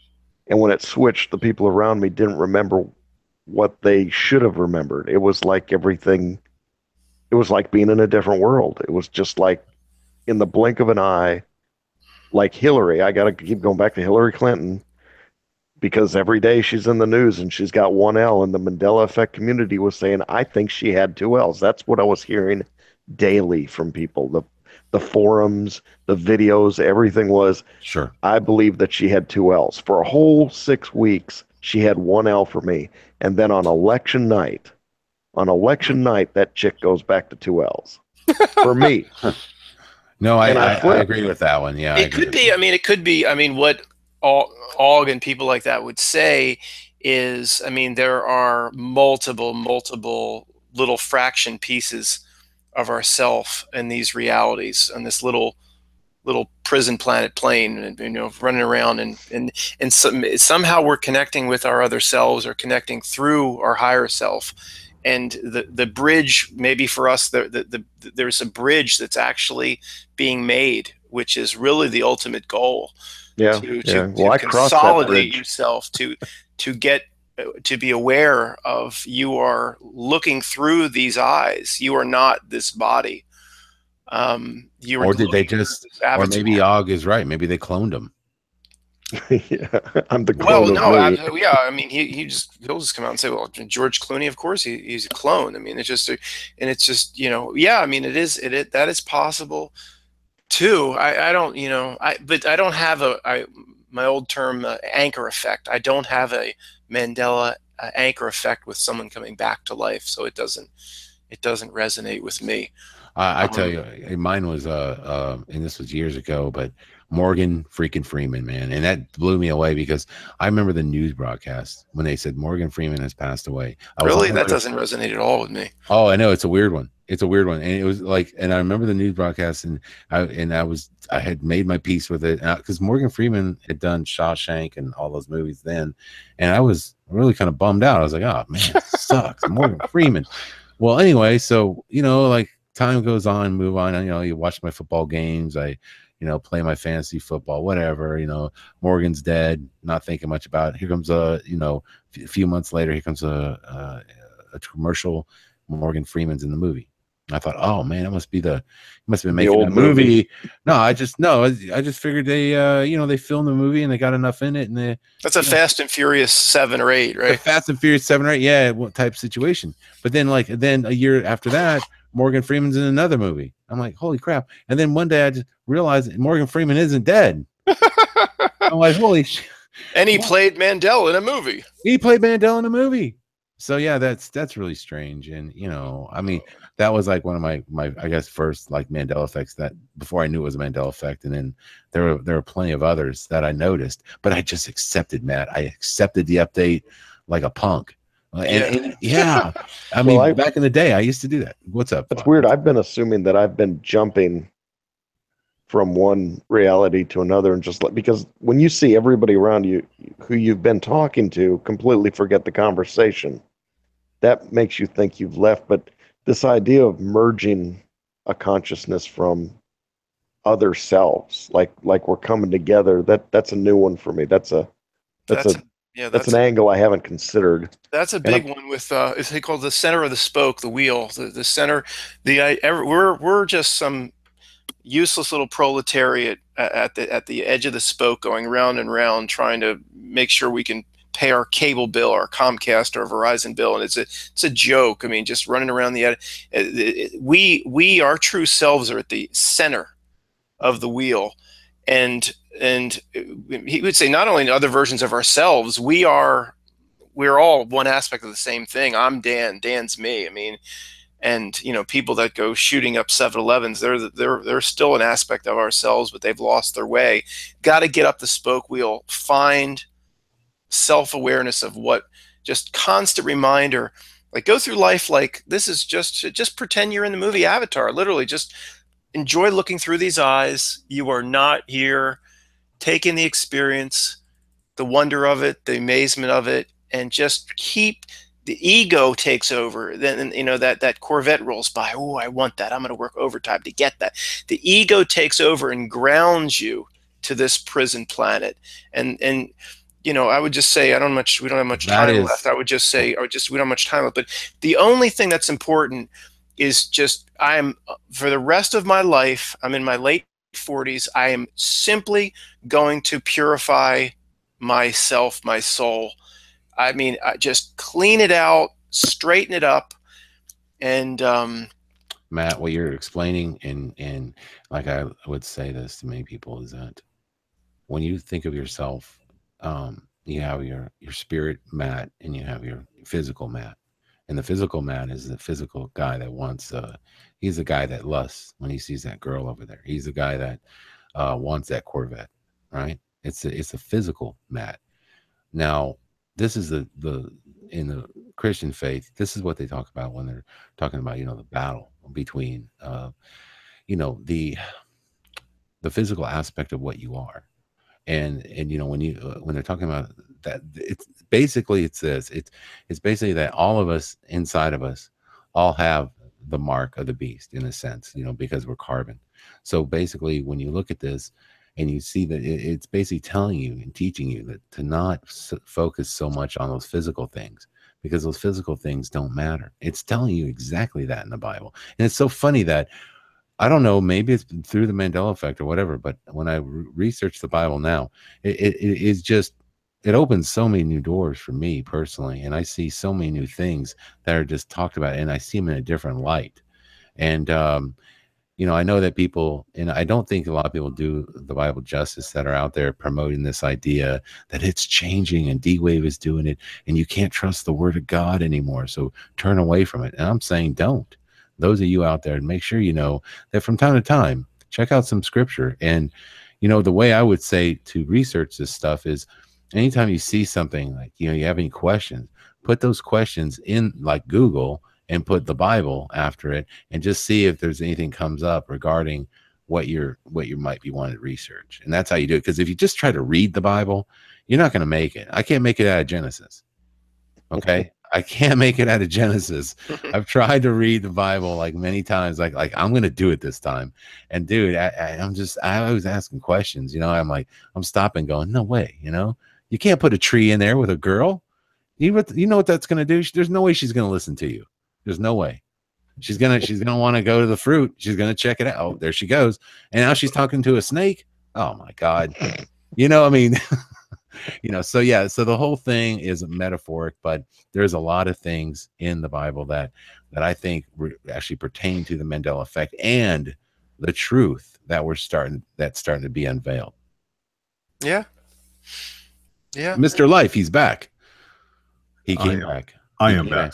Now, where did you go, sir? You just popped out of here. You just quantum jumped. I reality shifted. You did. I know.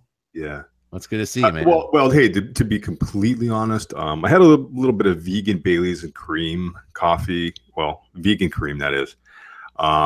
Did you guys know there's a Baileys for vegans now? It's made out of almond milk. So good. Maybe too good. Sounds delicious. So you're a vegan? I pretty much am. I mean, I'm not a strict vegan. I definitely, like, if there's cheese in something, like sometimes I go to a certain restaurant and they have like a quinoa burger and there's a little cheese in it. I don't freak out. I'm not obsessive. But man, I tried being a vegetarian for 2 weeks and nearly caused a divorce. Oh God. Yeah, well. What about you, Texas? I believe it's healthier. I can't go there. I like my cheesesteaks, Philly cheesesteaks.